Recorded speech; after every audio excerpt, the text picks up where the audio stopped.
keluar dari rumahku. Keluar dari rumahku. Ina? Ina, apa buat Nina?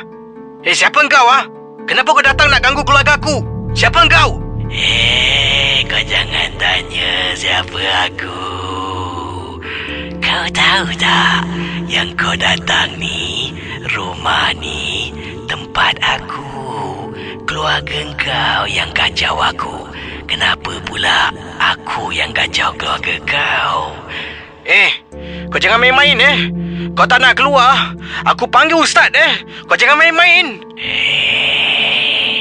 Aku tak takut dengan ustaz. Kau panggil lah. Kau panggil semua dukun yang andal. Aku takkan takut. Selagi kau tak nak keluar dari rumah ni, aku akan panggil cucu cicit aku untuk duduk sini. Aku takkan keluar. Orang tu boleh halau aku, tapi aku akan datang balik. Berikut ini adalah satu kisah pengalaman yang tak dapat dilupakan oleh keluarga Encik Mustafa berkongsi peristiwa yang berlaku dalam rumahnya. Assalamualaikum dan apa khabar semua peminat rancangan MJ12 termasuk DJ KC yang dihormati. Terima kasih kepada Encik Mustafa dan Waalaikumsalam warahmatullahi taala wabarakatuh. Nama saya Mustafa. Saya ingin ketengahkan satu pengalaman peristiwa yang berlaku dalam rumah saya, Casey. Peristiwa yang tak dapat dilupakan mengganggu keluarga kita. Pada mulanya gangguan ini kami anggap hanyalah gangguan-gangguan biasa. Mungkin ini kerap berlaku dalam rumah-rumah kita dan seringkali juga kita pernah mengalami. Saya rasa kalau Casey tanyakan kepada pendengar-pendengar Misteri Jam 12, mungkin ramai di antara mereka akan mengalami ataupun pernah mengalami apa yang saya bakal ceritakan. Para pendengar Ria 897 FM, mengikut pengalaman Cik Mustafa yang berkongsi kisahnya dalam rumah di Bukit Batu. Dan sekarang ini Cik Mustafa dan isterinya tidak lagi duduk di rumah itu, malah rumah itu tidak boleh dijual. Beliau tidak beritahu kenapa sebabnya. Mungkin belum lagi masanya untuk dijual sebab belum tempoh 5 tahun, ataupun mungkin tidak ada pembeli yang inginkan rumah yang berhantu. Dan Cik Mustafa memberi nama Rumah Puaka. Benar atau tidak ingat, jangan mudah kita percaya. Dan kata Cik Mustafa, pada malam-malam tertentu ahli keluarganya akan sering kedengaran dalam rumah tersebut seolah-olah ada bunyi goli, seperti ada orang jatuhkan goli.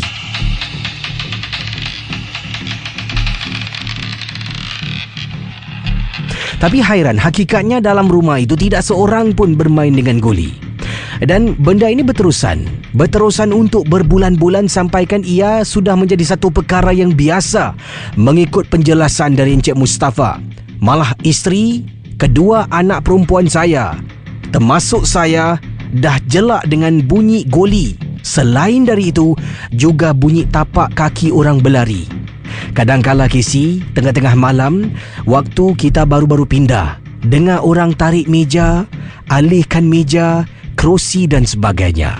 Benda ini memang menjadi satu perkara yang biasa. Lama-kelamaan para pendengar Ria 897 FM, Cik Mustafa memberitahu gangguan-gangguan ganjil ini semakin hari semakin melampau. Selain dari dengar bunyi goli dalam rumah, orang berlari dalam rumah, bunyi kerusi meja ditarik, makin menyeramkan. Ternampak kelibat-kelibat wanita tua, makcik tua dalam rumah tersebut. Orang yang pertama ternampak susuk tubuh seorang makcik adalah anak gadis Cik Mustafa yang berusia 13 tahun. Waktu itu malam hari, beliau sebenarnya terasa haus nak minum air. Keluar dari bilik tak nampak orang di ruang tamu. Tapi bila dia sedang berdiri, kata Cik Mustafa, ini diceritakan oleh anak saya Casey, bila anak saya sedang berdiri di dapur minum air, dia terperasan di ruang tamu ada perempuan sedang duduk. Pada mulanya dia fikirkan ibunya, iaitu isteri saya. Jadi setelah minum air, dia menghampiri ruang tamu. Kemudian, Bu, belum tidur lagi Bu? Apa Bu duduk luar malam-malam macam ni? Wanita itu tak bergerak dan tidak menyaut bila anak saya menegur. Barulah anak saya tahu yang itu bukan ibunya sebab dari belakang bila dah hampir dekat memang berlainan bentuk badannya. Kemudian anak saya gerakkan kaki. Sambil berjalan dia kata, Bu, Ina tidur dulu Bu Selamat malam Bu. Kau nak tidur? Ataupun kau dah tahu aku siapa? itu yang diberitahu oleh anak saya. Benda tu seolah-olah bercakap. Bila anak saya katakan yang dia nak tidur, benda tu menyaut. Seolah-olah anak saya dah tahu yang itu bukan ibunya. Setelah itu barulah isteri, anak saya satu lagi dan saya nampak Casey susuk tubuh wanita tua dalam rumah. Dah hampir Casey, hampir 2 tahun duduk dalam rumah tu. Tahap demi tahap gangguan semakin menjadi-jadi, gangguan semakin menakutkan. Sehinggakan saya sebagai penghulu rumah, seorang ayah, juga kadang-kala takut dengan kehadiran makhluk-makhluk yang tidak diundang. Para pendengar Yala 97 FM, perkara yang paling menyeramkan membuat kami tidak ingin balik ke dalam rumah tersebut berlaku apabila satu malam isteri saya telefon menangis apabila saya sedang bertugas. Saya kemudian balik secepat mungkin. Casey nak tahu, anak gadis saya yang pertama kali nampak makcik tua awal tadi telah pun dirasuk. Tapi saya yakin mungkin makcik yang dia nampak dalam rumah nenek tua merasuk badan anak saya. Bila saya pulang, isteri menangis tak tahu nak buat apa. Kakaknya juga menangis. Anak saya dalam biliknya sedang duduk di atas katil sambil badannya dihayunkan ke kiri ke kanan dan mengatakan, "Keluar dari rumahku. Keluar dari rumahku." Ina apa buat Nina? Siapa engkau Kenapa kau datang nak ganggu keluarga aku? Siapa engkau? Kau jangan tanya siapa aku. Kau tahu tak, yang kau datang ni, rumah ni, tempat aku. Keluarga kau yang kacau aku. Kenapa pula aku yang kacau keluarga kau? Kau jangan main-main Kau tak nak keluar, aku panggil ustaz Kau jangan main-main. Aku tak takut dengan ustaz. Kau panggil lah. Kau panggil semua dukun yang andal. Aku takkan takut. Selagi kau tak nak keluar dari rumah ni, aku akan panggil cucu cicit aku untuk duduk sini. Aku takkan keluar. Orang tu boleh halau aku, tapi aku akan datang balik. Casey, benda tu bertutur dengan saya, mengatakan yang tempat yang kami tinggal, saya dengan isteri tinggal, adalah tempat dia, rumah dia. Saya yang telah pun mengambil tempat ini dari dia. Ini sebab rumah di Bukit Batok kami beli ni dah kosong hampir setahun, tidak ada penghuni. Bila membelinya tidak ada apa-apa pun, Casey. Memang tak rasa pun. Patutlah sebelum ini gangguan menjadi-jadi. Barulah saya tahu sebelum ini bunyi guli, orang berlari dan sebagainya itu adalah satu amaran. Dalam rumah itu ada penghuni. Saya tak ada pilihan. Saya bercakap dengan makhluk tersebut. Kau dengar sini Aku nak anak aku balik. Lebih baik kau keluar sekarang. Kau keluar dari badan anak aku sebelum apa? Sebelum apa? Kau nak halau aku? Ini kan tempat aku. Mana kau boleh halau aku? Aku tak kisah. Ingat, keluarga kau kena keluar. Keluarga kau kena keluar. Ini rumah aku. Kalau tak keluar, aku bawa semua kawan-kawan, cucu cicit aku. Ingat ya, ingat.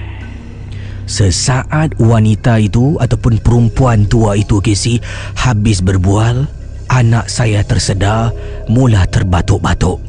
Saya terus mengambil anak saya, tarik dia, bawa dia keluar. Dan Casey, memang benar, Beberapa hari kemudian, bukan saja perempuan tua, malah isteri saya ternampak ada perempuan merangkak keluar dari storeroom Casey, walhal storeroom ditutup. Isteri saya terbangun kerana pintu bilik terbuka. Siapa yang buka tak pasti, tapi kata Encik Mustafa para pendengar Ria 897. Isteri kemudian ternampak storeroom dalam rumah pintunya terbuka dan ternampak kelibat wanita merangkak keluar dari storeroom. Sampai sekarang Casey, rumah di Bukit Batuk yang saya tinggal dengan isteri tidak lagi kami diami, malah rumah itu dikosongkan. Saya pernah 2 kali percubaan sewakan rumah itu, tapi Casey, 2 penyewa saya tak boleh tidur, tak sanggup nak bertahan walaupun selama sebulan. Mereka katakan rumah saya ada gangguan dan saya tidak boleh teruskan lagi sebab saya rasa tidak baik kerana seolah-olah menipu penyewa-penyewa saya.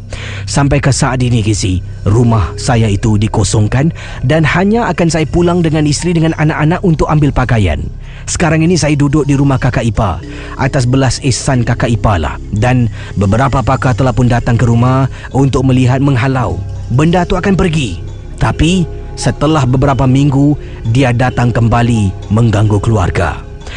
Mengikut pengetahuan Casey, ada seorang pakar yang saya berjumpa. Beliau ni seorang yang terkenal dalam MJ12.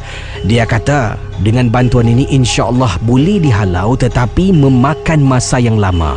Bukan senang nak menghalau, tetapi tidak mustahil dengan bantuan Allah.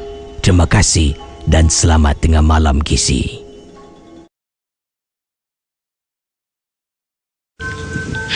Abang, Hafsal dengan awak. Awak kat mana ni? Hafsal dengan awak ni? Abang, saya takut bang. Awak takut apa ni? Awak kat mana? Saya kat rumah bang. Abang, saya nampak arwah mak dalam bilik bang, duduk atas katil. Astaghfirullahalazim. Awak jangan cakap bukan-bukan. Anak kita mana? Anak kat rumah kakak bang. Saya belum ambil bang. Okey, sekarang ni abang, awak tinggalkan rumah tu, kunci pintu, awak pergi rumah kakak. Okey bang. Anak,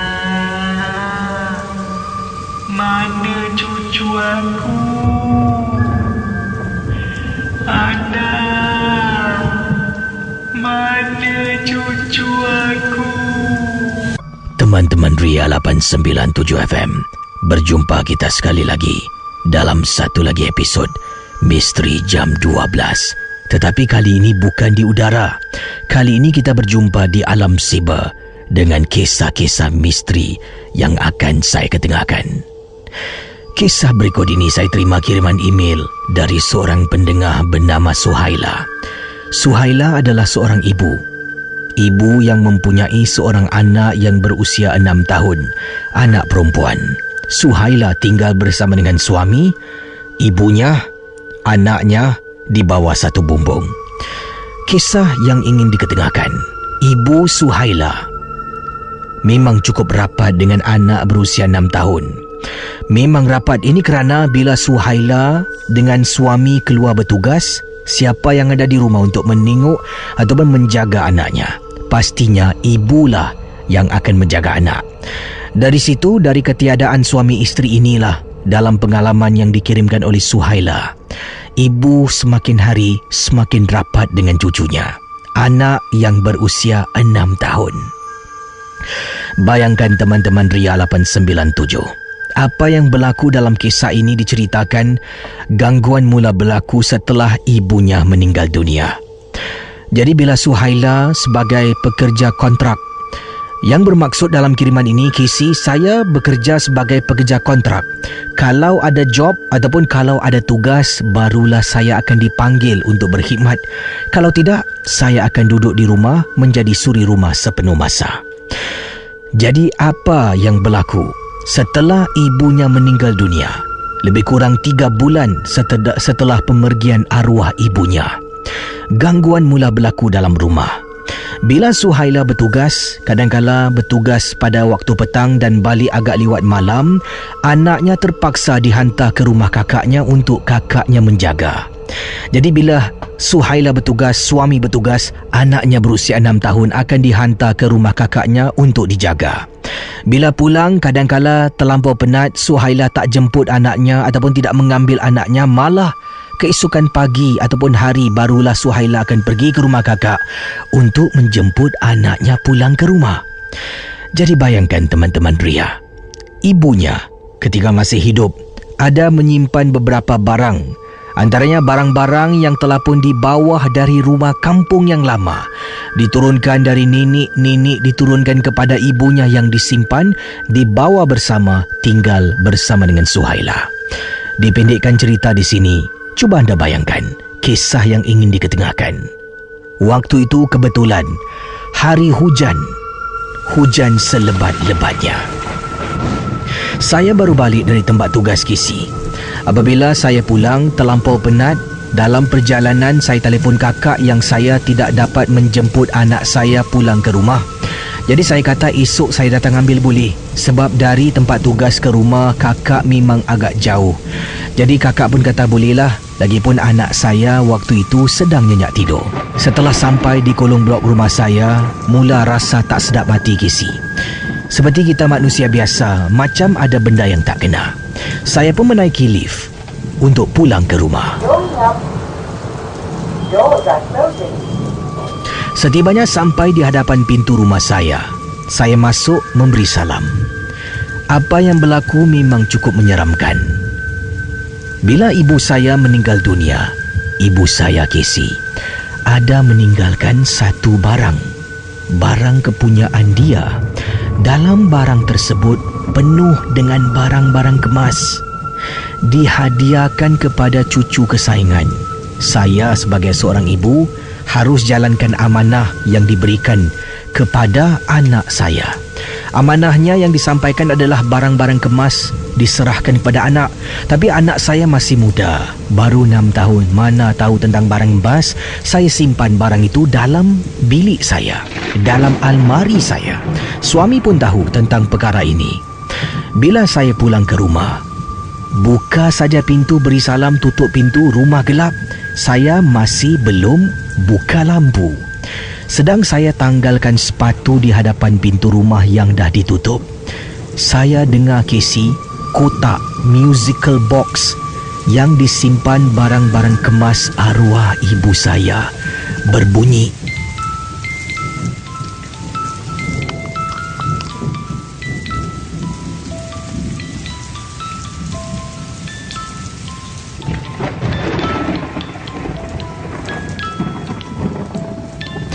Saya dengan segera terus pandang ke dalam bilik.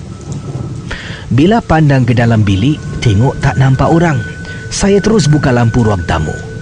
Bila lampu ruang tamu hidup, saya seolah-olah perasan dalam bilik saya yang gelap. Waktu itu malam hujan lebat.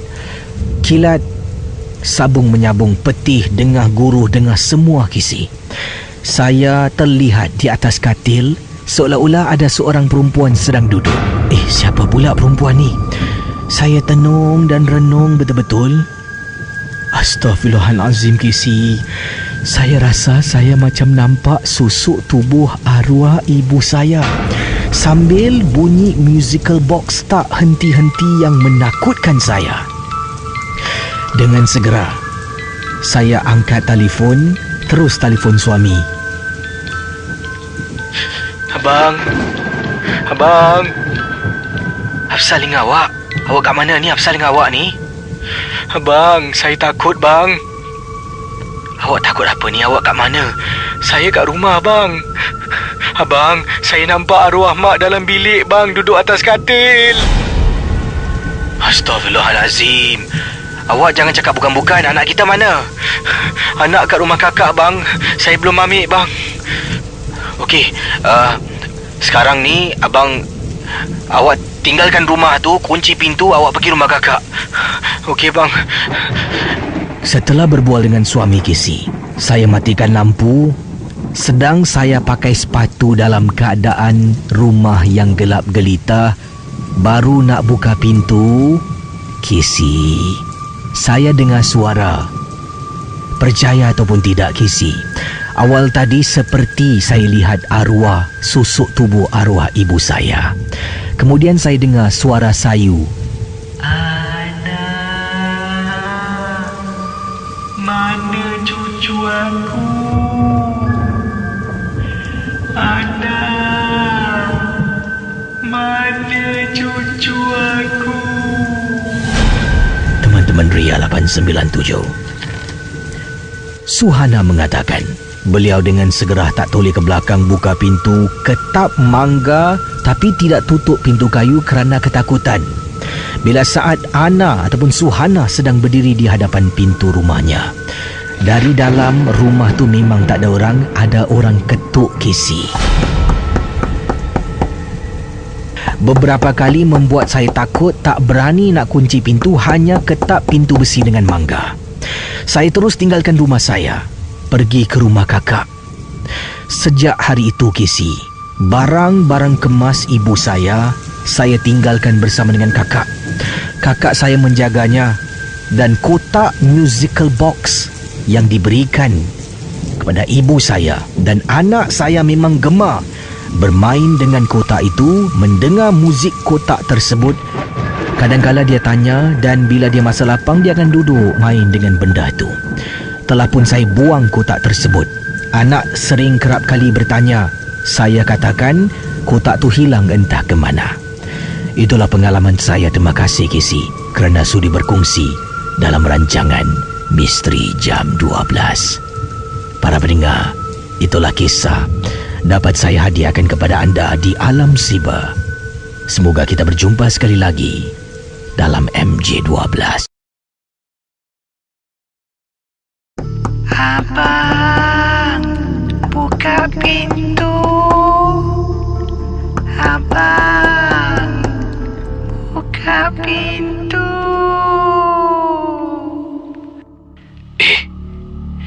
Suara macam isteri aku. Isteri aku tak ada kat rumah. Astaghfirullahalazim. Siapa pula yang ketuk ni?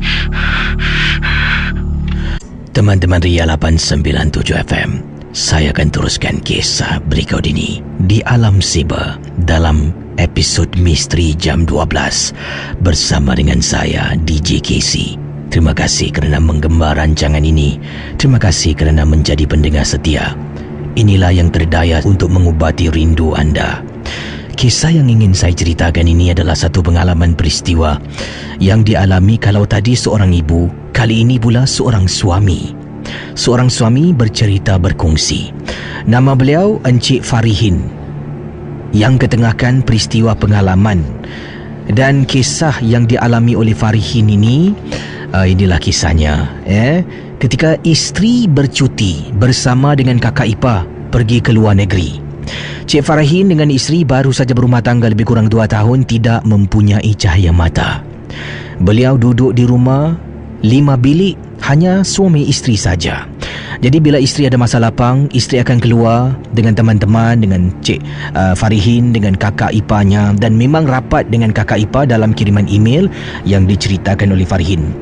Waktu kejadian yang menakutkan ini berlaku, sebenarnya kata Farihin, Casey dan juga teman-teman Misteri Jam 12, isteri saya bercuti. Katanya dia bercuti selama 7 hari pergi ke Australia. Jadi bila dia katakan 7 hari dia pergi ke Australia, kemudian saya pun kata baiklah, saya benarkan dia bercuti dengan kakak ipar saya. Mereka berdua memang cukup rapat. Dan saya pun harus bersiap sedia kalau balik rumah tu isteri tak ada, akan rindukan isteri. Masak pun tak ada, terpaksa makan makanan luar dan sebagainya. Jadi hari yang keempat isteri berada di Australia, isteri telefon saya. Isteri telefon mengatakan yang dia akan tambah lagi 2 hari, dari 7 hari kepada 9 hari. Sebab dia ada tempah sesuatu dan barang itu hanya akan siap pada hari selepas dia merancang untuk pulang ke Singapura. Katanya di sini sebenarnya saya ni tidak ingin membenarkan isteri pulang. Begitu lewatlah. Jadi setelah isteri merayu, kakak ipar pun kata saya terpaksalah sebab mereka dah beli barang tersebut. Jadi isteri kata daripada 7 hari sekarang ini dah nak jadi 9 hari untuk berada di Australia sebab barang yang ditempah hanya akan siap pada hari yang disebutkan. Baiklah, Masuk hari yang kelima, saya pulang ke rumah. Saya ni bertugas shift malam KC. Jadi bila saya balik dari tempat tugas tu, seperti biasalah balik rumah, selalu rumah tak ada orang. Dan kalau KC pernah ketengahkan, boleh saya katakan, kalau rumah kosong tak baik, rumah tu digelapkan. Tapi saya keluar waktu petang, takkanlah saya nak hidupkan lampu dari petang sampai malam saya balik. Memang membazir namanya. Jadi saya tidak hidupkan lampu bila saya balik kerja sekitar 11-12 tengah malam. KC, hari yang ke-7, isteri kata dia akan balik lewat. Jadi hari yang ke-7 saya balik ke rumah. Saya masuk dalam rumah, saya terperanjat apabila ternampak isteri saya masuk ke dalam bilik. Isteri aku dah balik. Saya pun buka lampu, tanggalkan sepatu, kemudian saya terus masuk ke dalam bilik. Melihat dalam tandas bilik, isteri saya sedang mandi. Mungkin agaknya isteri saya baru saja sampai ke rumah. Jadi kata Encik Farhin, apa yang berlaku para pendengar Ria 897? Saya pun ambil tuala. Saya pun kata, "Ma, balik tak cakap kata balik lambat." Jadi tak apalah, saya ambil tuala. Saya pun pergi ke dapur, mandi di tandas bahagian dapur. Mandi dah bersihkan diri, saya keluar dari tandas. Memang rindu nak jumpa isteri KC. Saya pun masuklah ke dalam bilik saya. Tengok lampu tandas gelap, bilik saya pun gelap. Mana isteri aku ni? Saya pusing kiri kanan, masuk bilik sebelah, study room, semua tak ada. Saya keluar pun tak ada. Jadi saya pun ambil telefon. Saya telefon isteri saya. Bila saya telefon isteri, terperanjat. Bunyi deringan overseas KC, panggilan luar negara. Isteri saya jawab, "Hello? Ayang kat mana Oh, kat hotel lah dengan kakak Afsal." "Dekat hotel? Awak balik bila ni?" Kan dah cakap dengan abang, saya balik hari ke-9 sebab saya pesan barang." "Kenapa bang?" Tak ada apa-apa lah. Okey. Saya letak telefon, kemudian meremang bulu rumah KC. Malam tu KC, saya rasa tak sedap hati. Saya pun tidurlah. Setelah habis semua, saya dah tenangkan diri, dah salin pakaian, dah naik atas katil, nak lelapkan mata sebab esok saya bertugas. Dan apa yang berlaku sedang saya tidur KC, beberapa kali di ruang tamu rumah saya ternampak KC, susuk tubuh seorang wanita berjalan berkali-kali. Saya terus bangun, tutup pintu bilik. Apa yang berlaku seterusnya memang menakutkan. Bila dah tutup pintu bilik, saya pun jalan menuju ke arah katil nak tidur. Alangkah terperanjatnya KC apabila saya dengar orang ketuk pintu bilik saya. "Abang, buka pintu. Abang, buka pintu."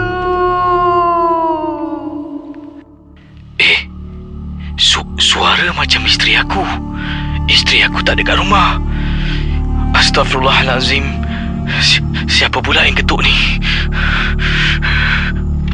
Jadi saya pun menghampiri pintu tersebut.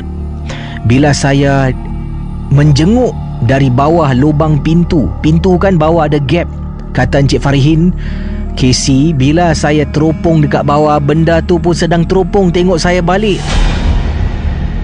Sampaikan saya terbaring kerana terperanjat." Astaghfirullahalazim. Saya terus lari naik ke atas katil, kata Encik Farihin.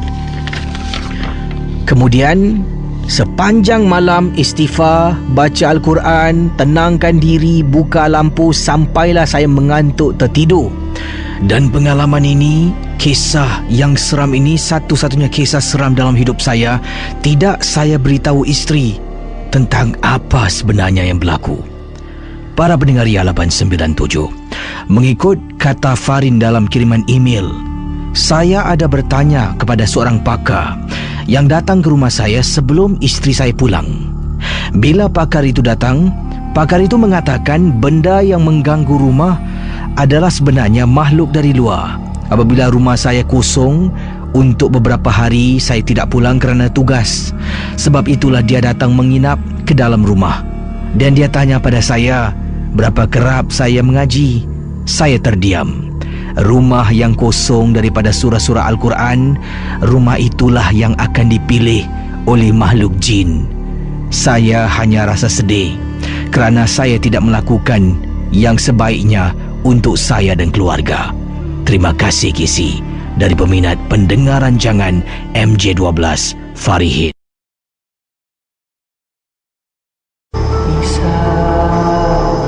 Lisa, ambilkan maupa dalam laci, mak nak makan. Kiriman berikut ini yang saya terima ingin saya bacakan kiriman email. Datangnya daripada Kak Lisa. Kak Lisa berkongsi pengalaman yang menyeramkan ini. Apa khabar Casey dan juga pendengar misteri jam 12? Tolonglah ketengahkan pengalaman Kak Lisa, Casey. Perkara ini berlaku dalam rumah Kak Lisa setelah arwah mak meninggal dunia. Casey, 2 hari setelah mayat dikebumikan, kakak masih terdengar ibu kakak memanggil kakak suruh ambilkan ubatnya di dalam laci. Casey, memang benar, ketika ibu masih hidup, saat terakhir itulah dia memang banyak kena makan ubat. Dan waktu-waktu tertentu dia akan panggil kakak. Lisa, ambilkan maupa dalam laci, mak nak makan. Saat kedengaran pada malam pemergian ibu yang kedua, ini 2 hari setelah mayat dikebumikan ataupun jenazah dikebumikan. Pukul 1 pagi, Casey, kakak tak dengar MJ12 sebab dalam kesedihan dan ketakutan. Terdengar terbangun apabila dengar suara mak panggil suruh ambilkan ubat. Kakak istighfar dan tahu arwah mak dah tak ada. Bilik arwah mak masih lagi dikosongkan. Anak-anak walaupun dah berebut sebelum neneknya pergi, anak-anak kakak 3 orang semua masing-masing nak cup ataupun ingin ambil bilik arwah neneknya.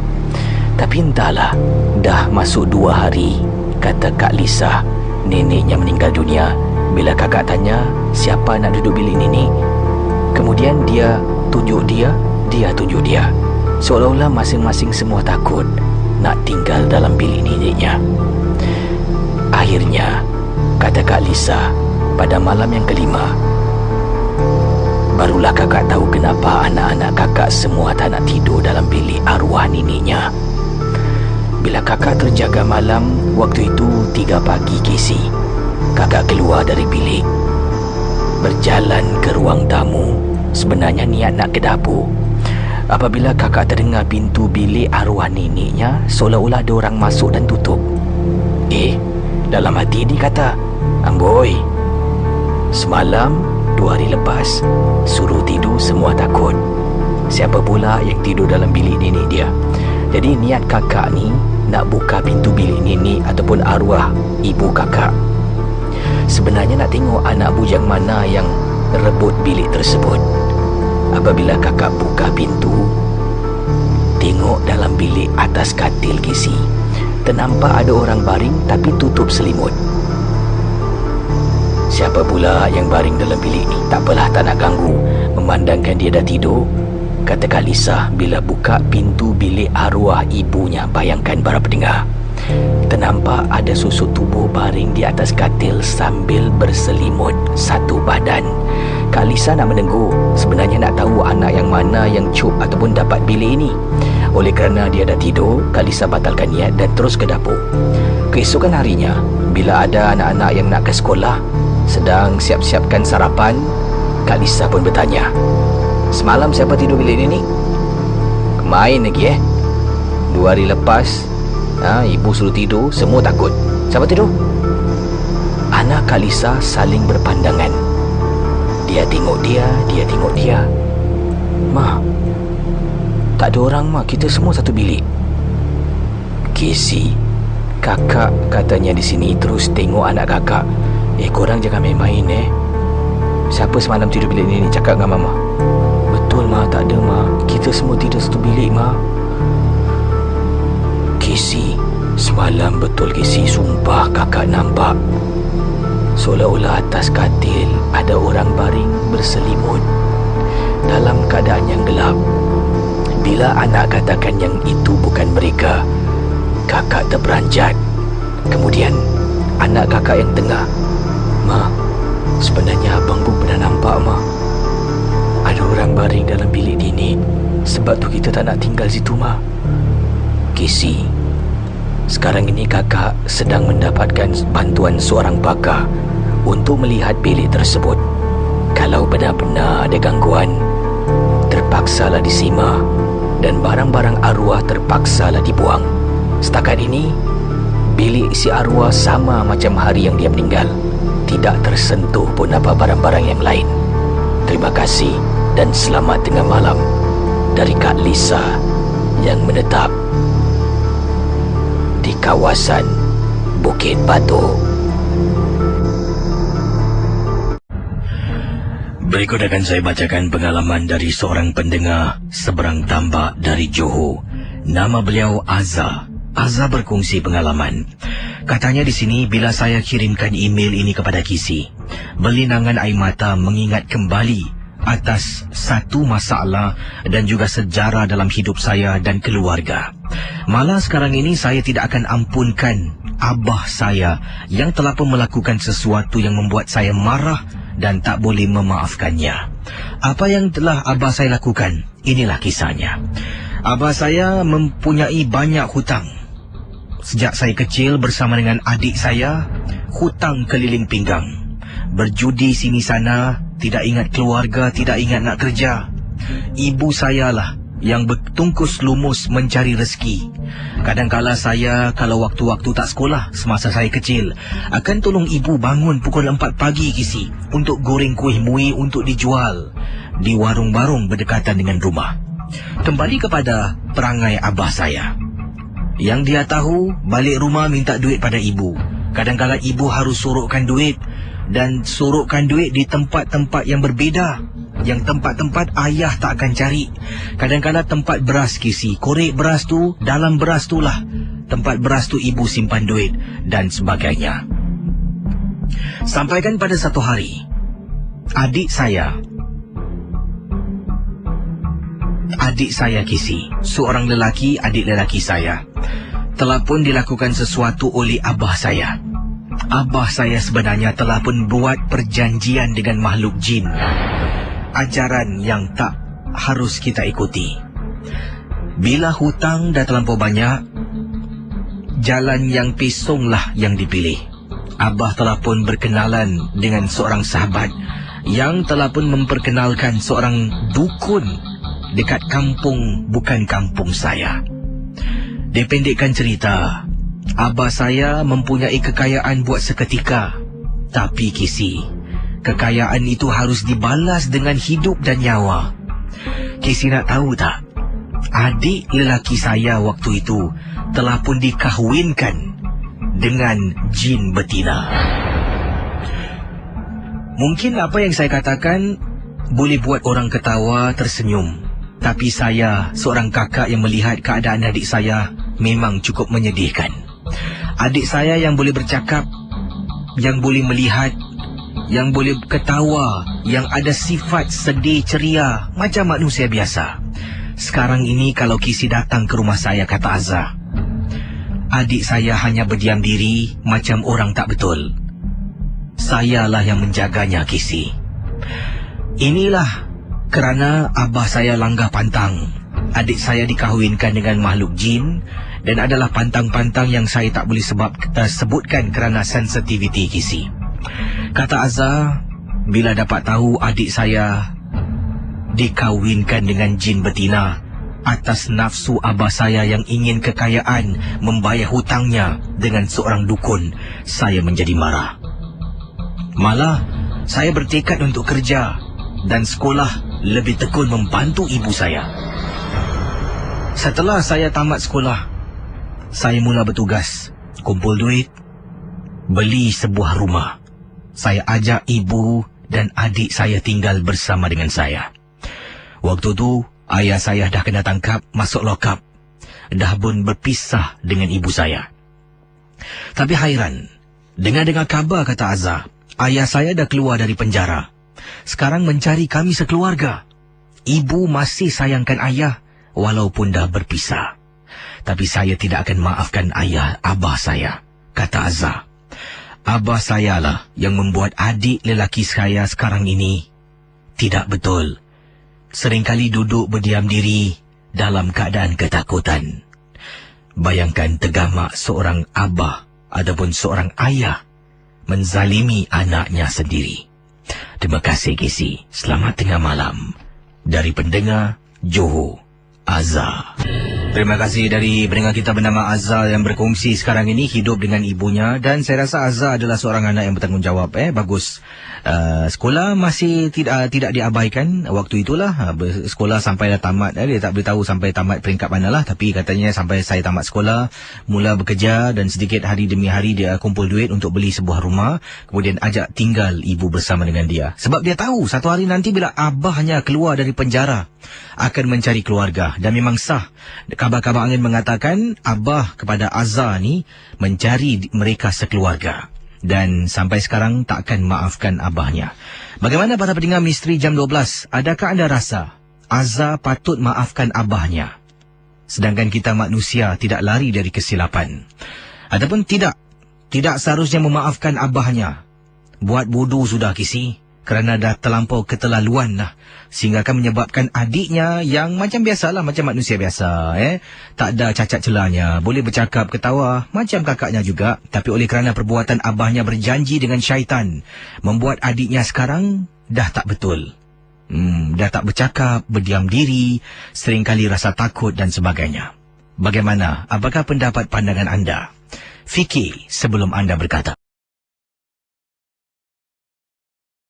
Bersama saya merupakan kiriman email yang ingin saya sempurnakan, dan ini merupakan hadiah untuk anda sedikit sebanyak hilang rasa rindu terhadap rancangan Misteri Jam 12. Kiriman email yang ingin saya bacakan berikut ini datangnya dari seorang pendengar bernama, saya rasa tidak dia tulis nama, tetapi dalam kiriman email mengatakan nenek-nya yang boleh melihat makhluk-makhluk halus.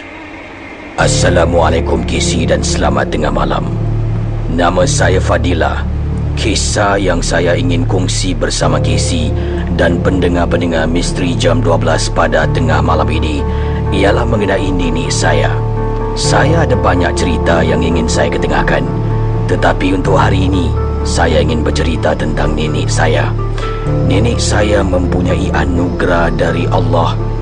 Anugerah dikatakan yang boleh melihat, kebolehan melihat makhluk halus. Dari zaman di kampung hinggalah ke kawasan perumahan flat sekarang ini, memang tetap boleh melihat. Sudah bermacam-macam makhluk halus dilihatnya. Antara perkara yang menyeramkan yang pernah nenek ceritakan kepada saya ialah semasa nenek dan adik-beradiknya yang lain serta anak-anak mereka, termasuklah ibu dan 2 orang pakcik saya, dalam perjalanan menuju ke Changi. Waktu itu mereka menaiki lori. Mereka duduk beramai-ramai di bahagian belakang lori. Di bahagian depan anak-anak duduk, terdapat kembis yang menutupi atas lori tersebut. Tetapi kembis itu tidaklah menutup sampai ke belakang. Ibu-ibu duduk di bahagian belakang, di mana ada kembis.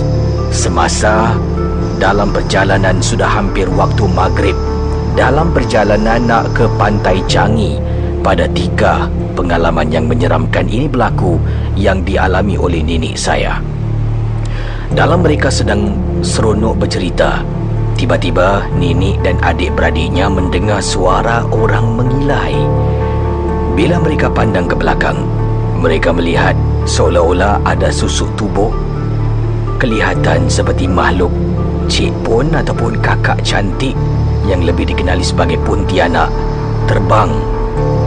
Benda tu terbang, kelihatan nenek saya mengikut lori yang mereka naiki dari belakang. Mereka beramai-ramai, Kisi, membaca apa yang mereka tahu termasuklah ayat kursi. Lama-kelamaan makhluk itu semakin menjauh dari kenderaan yang ramai-ramai naik 3 dan saat itu dan terus hilang begitu saja. Satu lagi kisah yang ingin saya ketengahkan, nenek saya pernah ceritakan. Waktu ini semasa ibu masih di zaman remaja. Pada waktu itu mereka tinggal di kampung, dan katanya penduduk-penduduk Islam sedang menjalani ibadah puasa di kampung. Setahu saya di bulan puasa katanya, hantu-hantu syaitan dirantai. Ada orang berkata hantu tidak akan datang kacau pada waktu itu. Tetapi saya rasa tidak benar kerana nenek tetap diganggu. Nenek dan ibu membuat kuih di tengah malam. Maklumlah lagi 1 minggu nak beraya. Tinggal lagi 1-2 loyang kuih untuk dibakar. Jadi nenek pun suruh ibu masuk tidur kerana sudah hampir 2 pagi. Diteruskan dengan kisahnya. Tetapi ibu tidak terus tidur, sebaliknya membaca buku di dalam bilik. Dalam setengah jam kemudian, nenek terus masuk ke dalam bilik dan menutup lampu, lalu menyuruh ibu cepat tidur dan membaca doa. Ibu pun hairan tetapi tidaklah bertanya apa-apa bila ternampak nenek masuk ke dalam bilik. Keesokan harinya, nenek memberitahu itu bahawa bahawasanya selepas ibu masuk ke dalam bilik, nenek pun sambunglah menghabiskan lagi 2 loyang membakar kuih, menyusun kuih ke dalam bekas. Nenek dengar suara wanita yang katanya memang cukup menyeramkan. Ada suara wanita mengacau nenek, seolah-olah bercakap dengan nenek yang sedang bakar kuih. Itu saja kisah saya dalam kiriman email ini. Jumpa lagi di waktu lain dan kesempatan untuk bersama dalam kisah-kisah selanjutnya. Terima kasih dan selamat tengah malam.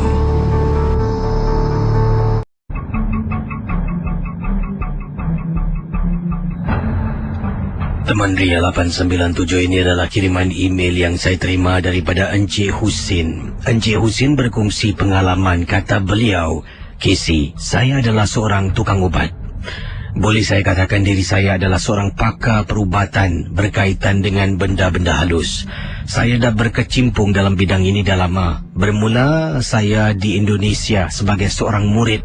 Kemudian setelah saya mahir, saya mempunyai kepakaran. Saya kembali ke negara saya, iaitu Singapura, untuk membantu mereka yang memerlukan. Macam-macam kes saya dah jumpa. Macam-macam masalah telah pun saya didatangi, kata Encik Husin. Apa yang ingin saya ketengahkan ini adalah satu masalah lain dari yang lain. Sebenarnya sebuah keluarga ini telah pun menjemput saya untuk datang ke rumahnya. Apakah masalah yang dialami? Inilah kisah yang ingin saya ketengahkan. Sebelum itu, kata Encik Husin, ini saya ada lampirkan pengalaman saya di Indonesia.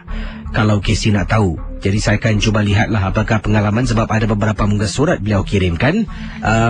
Kalau nak lihat kalau ingin Casey ketahui pengalaman saya di Indonesia, cuba Casey tengok di muka surat sebelah yang saya lampirkan sekali. Jadi kata Encik Husin, inilah muka surat yang kedua ini, pengalaman beliau ketika menjadi salah seorang murid perubatan ataupun pakar dalam perubatan gangguan inilah. Jadi Encik Husin kata, bila berada di Indonesia, saya bergurukan seorang kiai yang memang cukup handal. Orangnya bukan calang-calang orang. Jadi saya nak ketengahkan antara pengalaman-pengalaman saya di Indonesia, pernah bercakap dengan jin. Saya juga pernah bergasak.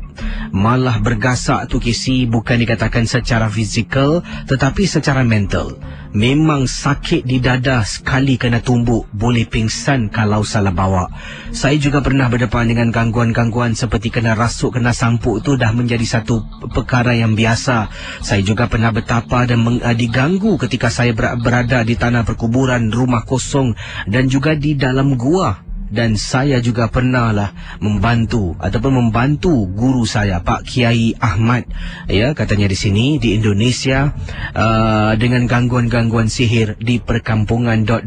yang saya pernah bertugas di sana untuk beberapa tahun. Kembali ke kisah saya.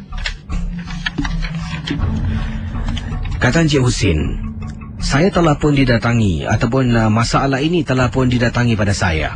Sebuah keluarga telah pun menjemput saya supaya ke rumah mereka. Bila saya datang, saya berbual dengan keluarga ini.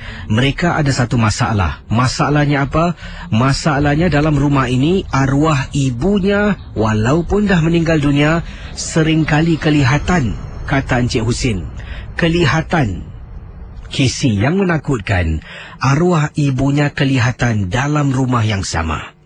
Kadangkala berada dalam bilik tidur, kadangkala berada di ruang tamu, kadangkala berada di mana jua sudut rumah boleh kelihatan. Dan gangguan ini, kata Encik Husin, dikatakan oleh pesakit saya lah, saya gelarkan mereka, berlaku setiap hari selepas waktu maghrib. Dari maghrib sampailah subuh hari. Kadangkala mereka boleh ternampak kelibat-kelibat arwah ibu kepada si isteri. Jadi inilah pengalaman. Bila saya datang, saya difahamkan tentang gangguan dalam rumah ini. Saya ada tanya pada mereka. Kadangkala yang datang itu bukan si arwah. Seperti saya katakan, yang pergi takkan kembali. Itulah yang saya pelajari. Saat apapun, dalam katanya di sini keperluan apapun, yang dah pergi tidak akan ada hubungan dengan yang masih hidup di dunia, kata Encik Husin. Jadi saya beritahu mereka, itu mungkin gangguan jin. Jin ada pelbagai jin, satu jin saka, jin korin dan sebagainya. Jadi bila saya selidik dan periksa dalam rumah itu, adalah kisi rupa-rupanya dalam rumah tersebut ni sebenarnya ada makhluk yang dipelihara, mungkin saya tak pasti, oleh arwah ibunya. Kerana bila saya tanya kepada kedua-dua pasangan suami isteri, ibu anda ada tak memelihara saka, ada tak mengamalkan amalan-amalan yang luar biasa? Mereka kata tidak. Mereka tak pernah lihat ibunya bakar kemenyan, tak pernah lihat ibunya buat sesuatu yang pelik dan aneh. Jadi saya pun tak bolehlah berikan sangkaan saya cuma kata ini mungkin saka yang dimiliki oleh ibu anda tanpa pengetahuan anda. Jadi mereka tak percaya. Satu hari ini saya datang. Kebetulan kisi bila saya datang hari Khamis malam Jumaat. Saya minta izin sebelumnya. Saya dijemput. Saya kata saya akan datang. Saya akan jalankan upacara menghalau makhluk ini selepas jam 12:30 malam. Saya datang pukul 11 malam kisi. Saya datang dengan seorang lagi anak murid saya untuk membantu keluarga ini. Dan saya kata pada dia, kamu duduk depan saya, sama-sama kita akan baca. Apa jua yang berlaku, kamu jangan tunjuk yang kamu takut, kamu jangan bergerak, kamu jangan pejam mata, jangan lari, hanya mulut terus membaca kalimah-kalimah berikut ini. Boleh? Jadi mereka kata boleh. Saya pun duduklah, saya, seorang pembantu saya, anak murid saya dan sepasang suami isteri ini. Kami duduk bulatan, kemudian saya mula membaca. Bila mula membaca, boleh rasakan kisi rumah ini semakin lama semakin berbahang, kata Encik Husin. Lama-kelamaan kisi, saya nampak apa? Si isterinya dengan suami ini mula-mula duduk berenggang. Semakin lama tiba-tiba terus rapat dalam satu saat. Kenapa dua suami isteri ini rapat? Kemudian pembantu saya, anak murid saya cuit peha saya, suruh tengok di belakang. Bila saya toleh dekat kawasan dapur gelap, saya nampak kisi ada makcik ni sedang merangkak masuk bawah meja makan. Dipendekkan cerita, kata Encik Husin, rupa-rupanya ketika arwah masih hidup, arwah dalam keadaan nyanyuk rupanya. Saya difahamkan arwah ni suka duduk di bawah meja. Secara tidak langsung, bawah meja tu bila saya terbalikkan meja, ada dua bungkusan kuning kecil dilekatkan pada bawah meja. Mereka sepasang suami isteri tak tahu. Bila terbalikkan nampak dua kain kuning, saya tunjuk, ini siapa punya? Suami isteri tak boleh jawab. Saya rasa benda inilah yang memanggil-manggil, seolah-olah macam roh si arwah kembali dalam rumah. Saya tanggalkan kisi, boleh rasa tangan saya berbisa, macam ada benda makan. Saya rasa ni dalam beberapa minit tangan saya tak boleh bergerak. Nasib baiklah, saya ada bawa sedikit air zam-zam yang telah pun dirukiahkan. Saya terus renjis air itu dan lap tangan saya, baru rasa sebal tangan saya hilang. Saya angkat dua kain kuning tu masuk ke dalam plastik. Saya kata, saya minta izin nak buang ini, kamu izinkan? Suami isteri izinkan. Setelah saya humban barang tu, barulah rumah itu tenteram. Saya ada juga beberapa kali, kata Encik Husin, telefon dan tanya khabar. Mereka kata dah tak ada gangguan, dah tak nampak kelibat. Paling menyeramkanlah kisi ketika saya mengubatkan keluarga ini. Arwah ibunya merangkak dekat kawasan dapur yang gelap, terus masuk bawah meja makan. Terima kasih, Casey. Baik, berikutnya adalah kiriman SMS yang ingin saya sempurnakan. Datangnya daripada Aiman. Aiman kata, Casey, selamat tengah malam. Saya ingin berkongsi pengalaman peristiwa yang mungkin tak seram pada Casey dan pendengar, tapi seram pada saya kerana ia berlaku pada diri saya dan ini adalah kisah yang benar. Ini berlaku ketika saya sedang memandu selepas jam 12.30 malam. Saya tak ingat berapa, lebih kurang berapa, tapi saya tahu lepas jam 12.30 malam sebab saya dalam perjalanan nak pulang ke rumah sedang memandu. Dan perkara ini berlaku di Lebuh Raya AYE. Dekat dengan, saya tak nak sebut nama jalannya. AYE tu panjang lah. Pam-pam fikir je lah kat mana yang sesuai. Kata beliau, Casey, bila saya memandu ni dekat kawasan ni, memang juga banyak kemalangan yang pernah berlaku. Dan kata Aiman, pada malam dimaksudkan, jalan AYE tu biasalah lepas 12.30 malam memang tak banyak kenderaan. Sedang pandu tu, saya pandu pun perlahan sebab saya ni betul-betul mengantuk, tak boleh tahan. Nak berhenti tepi jalan tak boleh. Jadi akhirnya saya cuba pandu dengan perlahan, ya. Takut kemalangan jalan raya, saya pandu dekat betul-betul lorong yang paling kiri. Jadi mata saya ni asyik terlelap bangun dan akhirnya saya dah tak boleh tahan. Kata Aiman, saya terus masuk dekat road shoulder di bahu jalan di AYE dekat dengan jalan ... ini.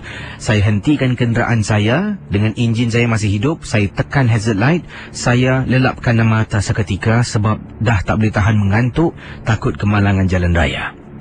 Apabila sedang saya tidur ni, yalah, dah terlelap. Tak tahulah, saya rasa mungkin lebih kurang 10 minit, 20 minit kemudian saya terbangun. Bila saya tersadar, saya ternampak depan kereta saya ada orang sedang duduk menyangkung. Saya nampak kepala warna hitam. Bila saya terbangun, sebab kerusi tempat saya duduk ni saya kebelakangkan sedikit, hanya nampak kepala orang sedang ada di depan kenderaan. Saya bangun, saya tarik kerusi saya naik atas. Casey, terperanjat saya, Casey. Depan kenderaan saya dekat AYE, ada perempuan ni sedang duduk menyangkung depan kereta. Jadi saya hidupkan high beam beberapa kali. Dia tak indahkan saya, dia tak layan saya. Malah dia tidak bergerak, berduduk di sana begitu lama. Jadi kata Aiman, saya rasa tak sedap hati, Casey. Apa saya buat? Saya hidupkan high beam lagi. Dia tetap menyangkung, tak nak gerak-gerak. Yang hairannya, pada pagi tu setelah saya tersadar dari bangun, kereta satu pun tak ada dekat kawasan tu. Dengan segera, saya terus tarik seatbelt, pasang balik. Saya letak reverse gear, ghostan pelan-pelan. Saya keluar. Bila saya keluar, saya tengok perempuan tu yang sedang duduk menyangkung. Casey, nasib baiklah. Betul, Casey. Saya keluar, saya tak tengok blind spot. Saya nyaris-nyaris berlanggar dengan motosikal yang sedang menunggang di lorong paling kiri. Saya keluar, tengok perempuan tu dekat depan, tak tengok blind spot, tak tengok cermin, motor horn, saya tekan brek, motor tu sempat memisung ke sebelah kanan, dapat potong saya, kemudian dia angkat tangan marah. Saya tengok motor tu balik, saya tarik nafas lega, tengok balik dekat tepi jalan tu, perempuan yang duduk menyangkung dah hilang, Casey. Bayangkan para pendengar. Terus saya naik drive gear, terus memecut tinggalkan kawasan tu. Sedang saya pandu kereta saya, ikut belakang motosikal yang tadi itu lalu, Casey. Dari jauh saya tengok motosikal ni yang tadi horn saya. Kemudian saya hampiri motosikal, turunkan cermin. Saya tengok dia, saya angkat tangan, saya kata sorry ya, sorry. Dia pun angkat tangan, dia kata okey lah. Jadi saya pun pandu naikkan cermin balik. Bila saya pandu, motor tu jalan betul-betul di belakang saya sempat toleh nak masuk lane kiri balik, nak pandu pelan-pelan, kata Aiman. Apabila saya tengok blind spot, Casey, baru saya perasan penunggang motosikal pakai helmet. Penumpang yang duduk dekat belakang perempuan tu tak pakai helmet. Casey, takkan nak boleh orang tunggang motor tak pakai helmet? Tak apalah, saya tak nak fikir panjang. Mungkin saya dah terlampau mengantuk. Terus saya pecut kenderaan saya, pulang ke rumah. Sampai rumah Kisi, saya terus tidur tanpa saya mandi, tanpa saya bersihkan diri saya. Itulah pengalaman Kisi yang tak dapat saya lupakan. Tapi saya rasa mungkin penunggang motosikal tu rasakan sesuatu yang tak kena awal tadi, sebab saya nampak penumpang di belakang tidak pakai helmet. Mungkin bukan manusia. Itu dia kisah daripada teman kita. Kalau nak berehat spot kena pilih yang baik lah. Yalah, berehat kat tepi bus stop salah, dekat AYE tepi bahu jalan Lebuh Raya salah. Benda ni mana-mana dia ada lepas 12.30 malam berkeliaran lah, pergi sana pergi sini. Dan kemudian ternampak tapi betul kadang-kala dengan perasaan takut kita terlampau berikan tumpuan kepada ketakutan kita ni sampai kita terpandang-pandang benda tu sampai kita lupakan keselamatan. Dan kata Encik teman kita awal tadi lah, beliau nyaris-nyaris kemalangan jalan raya dan nyaris berlanggar dengan motosikal yang sedang memandu di lorong paling kiri Lebuh Raya AYE. Jadi ingat walau apa yang berlaku, kalau mungkin rasa takut apa pun nak bergerak tu kena check lah, tengok-tengok blind spot sikit Dan benda tu hilang selepas dia pandang sekali untuk cari. Rupa-rupanya dia tumpang abang motosikal tu Adakah orang-orang di Singapura ni tunggang motor jadi pembuncing tanpa menggunakan topi keled? Pendengar Ria 897, saya akan bacakan kisah yang pertama pada tengah malam ini. Dan pengalaman ini berlaku di salah sebuah blok, di salah sebuah flat di Singapura. Dan tempat ini berlaku di kawasan Tanglin Halt, estate kejiranan Tanglin Halt, salah sebuah rumah di tingkat 1.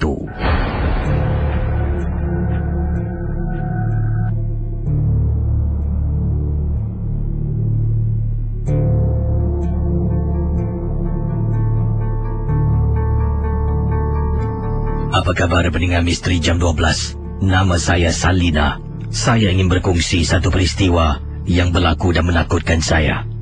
Waktu itu, ketika pengalaman ini berlaku, lewat 90-an, saya tinggal di kawasan Tanglin Halt. Rumah saya Kisi di lantai 1 ataupun di tingkat 1. Rumah di tingkat 1. Gangguan ini berlaku apabila saya dengan suami tidur di tengah-tengah malam. Saya yang terbangun dulu, kata Salina. Kerana saya terbangun, kata Salina, adalah saya terdengar, Salina katakan, saya terdengar bunyi sesuatu ketika saya tidur. Pada mulanya saya fikirkan saya bermimpi, sebab bila saya tersadar, bunyi itu hilang. Beberapa minit setelah saya nak lelapkan mata saya balik, bunyi itu kembali.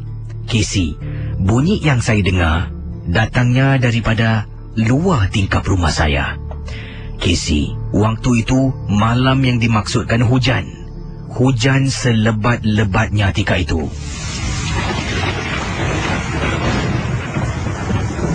Kata Salina, walaupun bunyi hujan yang begitu kuat dengan angin yang kencang, saya masih boleh kedengaran bunyi suara wanita menangis di luar tingkap rumah saya di tingkat 1.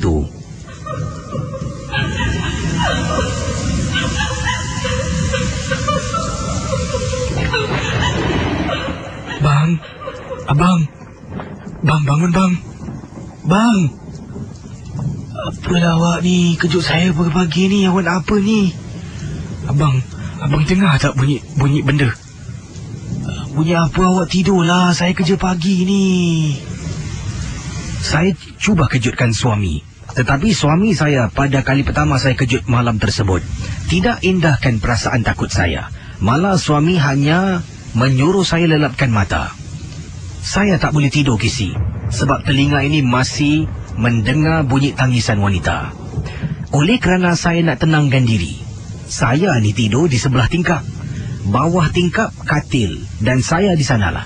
Jadi saya tolak tingkap saya perlahan-lahan. Saya tidak buka semua, sebab takut nanti angin meniup hujan masuk ke dalam bilik saya.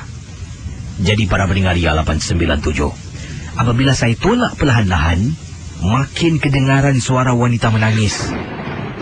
Kisi, alangkah terperanjatnya apabila saya pandang sedikit di celah tingkap, saya nampak ada perempuan berdiri dalam keadaan basah kuyup dengan rambut menutupi muka dan kepalanya tunduk tengok ke arah lantai, berada di depan tingkap rumah saya.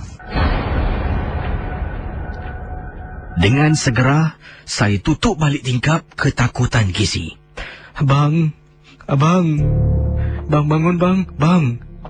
Apa ni awak ni? Kejut saya. Awak tahu tak saya kerja pagi? Bang, saya takutlah bang. Kita tidur luar bang awak nak tidur luar. Saya malas lah. Casey, itu yang dilakukan oleh suami saya. Oleh kerana saya geram sangat-sangat, kata Salina, apa saya buat? Sebelum saya keluar bilik, saya tutup mata saya, tolak tingkap sedikit. Bila saya tutup, saya tak nak tengok apa yang ada di luar. Saya angkat bantal saya, selimut saya tidur di ruang tamu, kata Salina. Beberapa minit kemudian Casey, suami saya bangun. Saya nampak dia bangun. Daripada ruang tamu saya nampak suami saya dalam bilik. Terbangun kerana angin hujan masuk dengan air terkena dia dan dia marah. Siapa pula ni buka tingkap? Bila suami saya bangun nak tutup tingkap, saya dengar dia cakap, Astaghfirullahalazim. Kisi dia istighfar. Terus dia tarik tingkap. Kemudian dia keluar bilik, tidur tepi saya. Saya tengok suami, "Itulah awak. Tadi saya kejut, abang apa tak nak bangun?" Suami saya sambil minta maaf dengan saya. Dia kata dia penat mengantuk. Minta maaf, sorry Kisi. Itulah peristiwa Kisi berlaku lewat tahun 90-an di rumah saya, di tingkat 1 estate kejiranan Tanglin Halt. Itu adalah kisah yang pertama dari Salina berlaku di estate kejiranan di Tanglin Halt dia. Mungkin ada komen tentang suami yang macam tadilah. Suami pada Salina, dia tak beritahu siapa nama suaminya. Tapi apakah komen anda pendengar-pendengar di Facebook ataupun melalui kiriman SMS? Terima kasihlah. Macam-macam kisah. Itulah. Yang bagus ni, Salina ni pandai orangnya. Bijak lah. Ajak suami tidur luar, suami tak nak. Dia buka tingkap sedikit, dia keluar tidur luar. Suami terbangun mungkin kerana sejuk, terkena serpihan sedikit lah. Air hujan tu yang tempias lah masuk tu dalam biliknya. Suami tersadar, nak tutup tingkap, ternampak benda tu di luar rumah tingkat 1 sedang tunduk dalam keadaan yang cukup menyeramkan. Tahu pun. Nasib baiklah saya rasa Salina ni seorang isteri yang bijak sangatlah. Bagus. Sampai suami pun takut tidur di luar dengan anda. Tapi tak tahulah apakah kesudahan selepas itu. Adakah gangguan ini hanya once off, satu saja, sekali saja dalam semua hidup anda tinggal di kawasan Tanglin Halt, ataupun ada beberapa lagi gangguan yang berlaku. Mungkin Salina boleh beritahu saya kalau anda boleh kirimkan email pada saya. Terima kasih. Saya akan teruskan dengan pengalaman dan mungkin apa kata anda tentang suami yang macam tadilah. Kalau anda sebagai seorang wanita yang mungkin dah jadi isteri, yang akan jadi isteri, dapat suami macam tu, anda takut, anda minta tolong, suami tak indahkan, apa yang akan anda buat? Kalau saya lah seorang isteri, kalau saya senang, dapur tak berasap. Yang ini katanya, Casey, padan muka suami Salina. Kalau saya suami macam tu, saya tembak je. Mana Singapura boleh ada tembak? Awak ni jangan tembak lah. Tak bagus, suami sendiri tu, sayang lah. Di sini kata daripada Kak Yati, Casey, kalau kakak kena suami macam tu, Casey, dah lama kakak minta hantar balik rumah mak bapak. Ini macam dialog cerita Piramli pula, Kak Yati. Ada kasih kata di sini, Dan, katanya Dan, Assalamualaikum Casey. Waalaikumsalam. Saya ni sedang mendengar MJ12 sambil menikmati angin yang kencang serta hujan yang lebat. Selamat bertugas. Terima kasih Dan. Bang, jangan buat benda macam ni lah bang. Apa nak pergi mana ni bang? Belakang kereta mana ada orang bang? Astaghfirullahalazim. Sayang bertenang sayang Sayang istighfar. Abang U-turn Sayang tunggu. Saudara para pendengar Ria 897, Casey akan teruskan dengan kisah berikut ini untuk anda. Dan kisah ini adalah kiriman email datangnya daripada seorang pendengar yang bernama Encik Hasbi, berkongsi kisah misteri yang tak dapat dilupakan. Ketika itu beliau dengan isterinya dalam perjalanan ke Kuala Lumpur untuk berhujung minggu di Kuala Lumpur. Tapi pengalaman yang dialami oleh Encik Hasbi dan isterinya ketika beliau memandu di Lebuh Raya Utara Selatan memang cukup menakutkan. Kisahnya berbunyi begini, bersama Misteri Jam 12 bertemankan saya, DJ Champion Casey. Apa khabar KC dan juga pendengar-pendengar Misteri Jam 12? Nama saya Hasbi dan saya ingin berkongsi pengalaman peristiwa yang tak dapat saya lupakan. Pengalaman ini berlaku ketika saya memandu ke Kuala Lumpur bersama dengan isteri. Waktu itu masih saya ingat lagi KC, hari Khamis malam Jumaat. Hari Jumaat merupakan cuti umum dan biasanya lazimnya kalau ada hujung minggu yang panjang, long weekend, saya dengan isteri pasti akan naik ke Kuala Lumpur untuk bercuti di sana. Saja KC, kami memang suka membeli belah di sana dan juga ada teman-teman kami yang tinggal di Kuala Lumpur. Bila kami ke Malaysia, saya hanya boleh memandu di waktu malam kerana saya bertugas pada hari Khamis. Hari Khamis petang, saya pulang di rumah saya sekitar pukul 8 lebih malam. Setelah mandi dan berehat seketika, selepas jam 12.30 malam, barulah saya dengan isteri keluar. Saya memandu, isteri saya pula duduk di sebelah saya. Dia tidak ada lesen, jadi sepanjang perjalanan daripada Singapura ke Kuala Lumpur, sayalah yang akan memandu. Sejurus selepas saja keluar daripada checkpoint Malaysia, saya dengan isteri tiba-tiba terasa sangat haus tak minum air. Kami singgah di salah sebuah kedai minyak yang terletak di kawasan Johor Bahru. Setelah beli, ada seorang cashier, seorang boleh saya katakan wanita tua yang telah pun menegur. Dia tanya, "Awak berdua ni dari Singapura ke?" Saya pun mengangguk. "Oh, nak ke mana?" Saya pun memberitahu makcik tersebut yang saya dengan isteri nak ke Kuala Lumpur. Bila makcik tengok isteri saya dengan perut yang besar, maksudnya berbadan dua KC, makcik tu pun menasihatkan dengan cara yang santai. "Baik-baik kalau memandu di lebuh raya utara selatan tu, malam-malam macam ni, dalam keadaan macam ni, berbahaya. Jadi apa jua berlaku, janganlah lepaskan isteri dari pandangan." Jadi saya dengan isteri terperanjat bila mendengar nasihat dari makcik cashier di salah sebuah stesen minyak. Walaupun nasihatnya adalah yang baik, tapi nasihat itu seolah-olah menakutkan saya dengan isteri KC. Jadi kata Encik Hasbi, kami pun mula memandu. Kami keluar daripada stesen minyak dengan isteri terpinga-pinga tanya dengan saya, "Bang, apa makcik tu cakap bang Sampai macam tu sekali. Saya tak sedap hatilah bang." Saya pun memandang ke arah isteri kemudian tersenyum dan ketawa. "Awak ni jangan percayalah makcik tu. Biasalah orang tua banyak kepercayaan. Kan kita dah banyak kali naik KL, tak ada apa-apa pun. Tapi bang, kali ni saya hamil. Anak yang pertama bang." KC, saya terdiam seketika. Kemudian saya cuba lupakan dan saya kata, Tak apa. Kita dengar buka radio."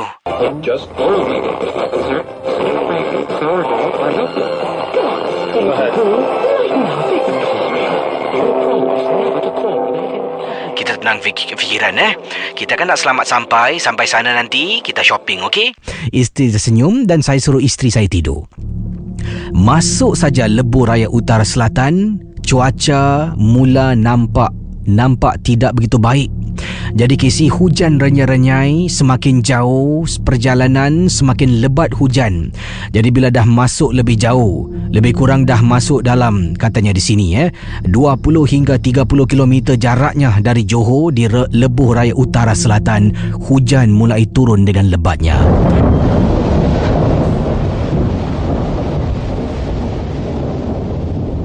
Isteri saya nyenyak tidur. Saya memandu dan cuba tahan mata. Dan kalau boleh saya memandu ni saya tak nak berhenti banyak sangatlah sebab tak nak membazir masa. Jadi kata Encik Hasbi, memandu dalam keadaan hujan tidak boleh saya pandu dengan laju. Lazimnya kalau saya masuk naik ke KL bersama dengan isteri saya, had kelajuan saya tu lebih kurang 120 km hingga 30. Tapi kali ini, waktu itu hujan lebat sangat. Banyak kenderaan juga yang ada di sana yang memandu agak perlahan. Ada juga KC yang tak sayang nyawa, pandu begitu laju melepasi kenderaan saya di sebelah kiri. Saya memandu ketika itu, kalau tak silap saya lebih kurang 100 km sejam. Itu pun saya rasa dah laju KC. Kadang-kala terpaksa saya tekan brek, kadang-kala saya tekan minyak. Begitulah keadaan di lebuh raya utara selatan. Keadaan di luar memang gelap gelita Dan bila nak sampai dekat rest and relax point ataupun tempat berehat, barulah nampak cahaya lampu yang terang benderang. Kalau tidak, sepanjang perjalanan gelap dan cukup menakutkan. Dan entah macam mana Casey, dekat kawasan saya memandu ni, saya tidak pasti di kilometer yang keberapa. Tapi katanya, yang saya pasti, tempat kawasan saya memandu ni, apabila saya ternampak sesuatu, saya terperanjat. Yalah, tengah-tengah malam ternampak seorang makcik dengan berselendang basah kuyup. Dia hanya menggunakan surat khabar di alas atas kepala. Dari jauh saya dapat lihat sesuatu, saya terperanjat.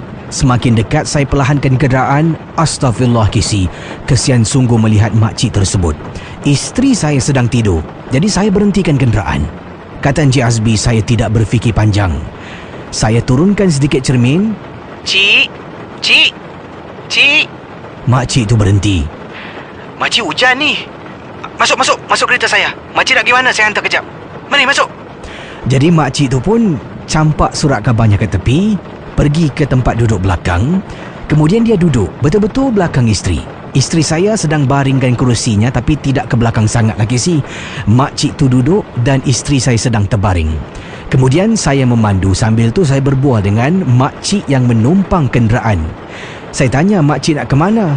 Makcik itu memberitahu saya yang dia hendak ke Kempas. Kalau boleh, paling dekat saya boleh berhentikan, tolonglah. Jadi saya kata, Tak apalah cik, hari ini mungkin rezeki makcik. Saya hantar makcik pulang ya. Tak apalah nak, tak kisah nak. Makcik boleh balik sendiri. Awak berhentikan aja tempat mana dekat, nanti makcik jalan Tak apa, nanti sampai nanti makcik boleh balik. Kan hujan lebat makcik. Terima kasih anak kata makcik tu pada saya. Isteri masih nyenyak tidur. Kemudian makcik bertanya, Ini isteri awak ke? Ya cik, isteri saya. Oh, isteri awak hamil cik, anak kami yang pertama. Sebenarnya kami ni sering naik KL. Isteri saya memang suka sana. Kami pun ada kawan. Jadi minggu ni itulah, hujung minggu ni panjang sedikit. Hari Jumaat cuti umum, hari Sabtu tidak bertugas. Jadi kami merancang untuk naik KL, duduk sana rumah teman, shopping, balik Singapura lah. Oh, hati-hatilah malam-malam macam ni, tempat macam ni susah sangat. Terima kasih cik Jadi Casey, bila dah sampai dekat kawasan Kempas, saya masuk ke dalam. Kemudian saya tanya, Makcik, minta maaf, nak pergi mana sekarang ni? Anak jalan terus saja. dalam perjalanan tiba-tiba bunyi guruh yang begitu kuat sampaikan isteri saya terbangun dari tidurnya.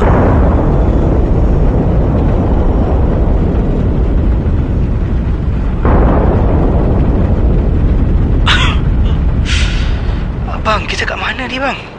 Oh, abang nak hantar makcik kat belakang ni sekejap. Tadi abang nampak dia jalan kat hujan, kesian. Isteri saya pusing. Bang, abang nak hantar makcik apa bang? Belakang mana ada orang? Casey, isteri saya toleh belakang kenderaan langsung tak ada orang Casey. Bila saya toleh memang dalam kenderaan saya kosong. Isteri mula menangis. Bang jangan buat benda macam ni lah bang. Abang nak pergi mana ni bang? Belakang kereta mana ada orang bang? Astaghfirullahalazim. Sayang bertenang sayang Sayang istighfar. Abang U-turn Sayang tunggu. Casey, saya memandu cari tempat U-turn tak jumpa-jumpa. Pandu punya pandu sampailah dekat kawasan tempatnya penuh dengan ladang-ladang. Kemudian isteri saya naik takut. Isteri saya menangis tak henti-henti. Saya cuba tenangkan diri, tak nak buat situasi lebih menakutkan. Jadi akhirnya nampak satu simpang 4. Di sanalah saya cuba buat pusingan U-turn. Kemudian berlalu pergi dan teruskan perjalanan saya ke Kuala Lumpur. Memang menakutkan. Sepanjang perjalanan saya berbual, saya layan. Kemudian isteri bangun toleh belakang. Di tempat duduk belakang langsung tak ada orang. Itulah pengalaman saya Casey. Terima kasih, tolong bacakan kepada pendengar Misteri Jam 12 dari Hasbi Misteri. Dari Hasbi Misteri Lebuh Raya Utara Selatan. Kak. Dik, kenapa dik? Saya takut kak. Kenapa dik? Kak, atas katil saya macam ada benda, Kak. Saya takut, Kak. Adik istighfar banyak-banyak, adik.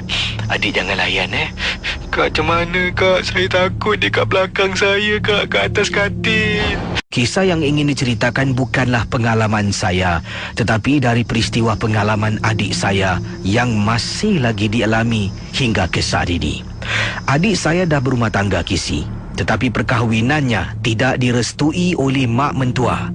Ibu mentua adik saya memang tak berkenan habis dengan adik saya ini, tetapi suaminya memang sangat sayangkan adik saya.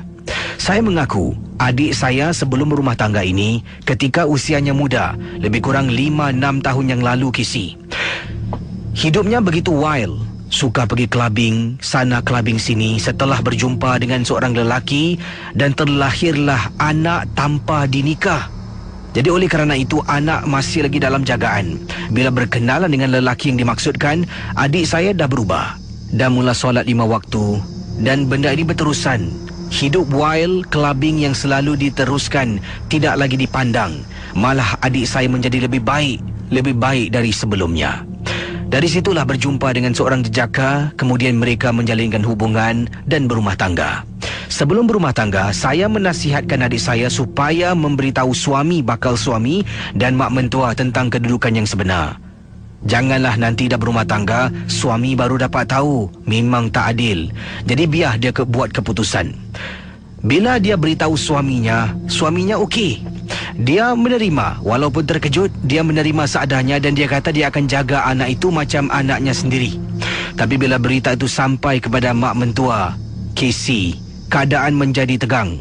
Adik saya dibenci, malah langsung tak nak dipandang, dihina, sampaikan makcik-makcik suami adik saya ni memandang hina terhadap adik. Dia dah berubah, Casey. Pengalaman itu berlaku lebih kurang 5-6 tahun yang lalu. Jadi bayangkan, manusia ni masih lagi berdendam, lebih melihat kepada kesilapan daripada kebaikan. Kita kembali pada kisah dari Haryati. Siang malam adik saya telefon menangis. Katanya kadang-kadang dalam telefon, Kak, adik takut, Kak. Bila saya bertanya kenapa adik, kenapa? Katanya dalam rumah, dalam bilik akan kelihatan seorang wanita berdiri di depan pintu bilik apabila suami bertugas waktu malam. Bayangkan para pendengar Ria 897. Dia akan secara takut berbual dengan saya, menggunakan telefon bimbit berselindung bersembunyi di bawah selimut ketakutan. Dan barang itu bila diperiksa adalah barang yang dipelihara oleh mak mentua yang nak menakutkan adik saya. Objektif mak mentua senang, buat adik saya takut sampai minta cerai. Itu saja. Jadi kisah ini diteruskan banyak kali, Kisi. Kadang-kala adik saya memang menangis di waktu malam dan saya hanya boleh nasihatkan dia untuk solat. Dan Kisi, pernah sekali tu teman-teman Ria 897, bila adik saya nasihatkan dia sembahyang malam, dia bangun pukul 2.30 pagi, dia ambil wuduk, kemudian dia solat malam untuk minta petunjuk, minta perlindungan dari Allah dan juga malaikat-malaikatnya, Kisi. Bayangkan setelah adik saya beri salam kiri dan kanan setelah rakaat yang terakhir, mak mentua di bilik sebelah terpekik, Kisi, sekuat-kuatnya dan dengar, "Panas! Panas! Kurang hajar punya perempuan! Kurang hajar punya perempuan! Kawan ni anakku! Panas!"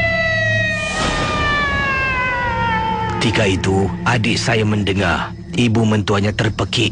"Panas, panas. Kurang ajar punya perempuan. Kau ambil anak aku Tak guna punya perempuan." Kata-kata yang dikeluarkan lebih kesat dari itu. Tapi saya hanya boleh katakan apa yang baik saja yang boleh Kisi baca di udara.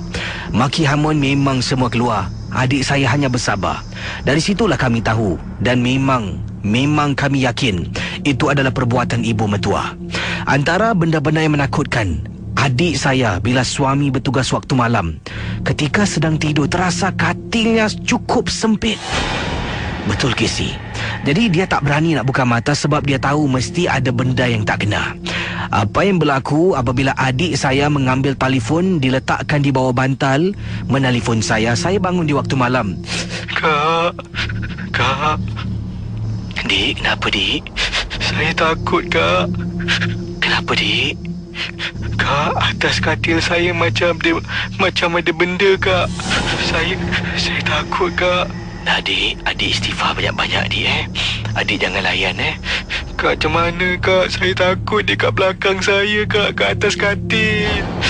Dan Casey, saya dengan adik saya sama-sama Casey, kami beristighfar di talian. Apabila adik saya sedang beristighfar dengan saya sambil mata terbuka luas memandang ke arah cermin di hadapannya, alangkah terperanjatnya Casey. Casey nak tahu apakah sebenarnya benda yang baring di tepi adik saya? Sebelum ini dia langsung tak nak pandang. Casey, pocong Casey, adik saya nampak benda tu dalam keadaan tiba-tiba berdiri.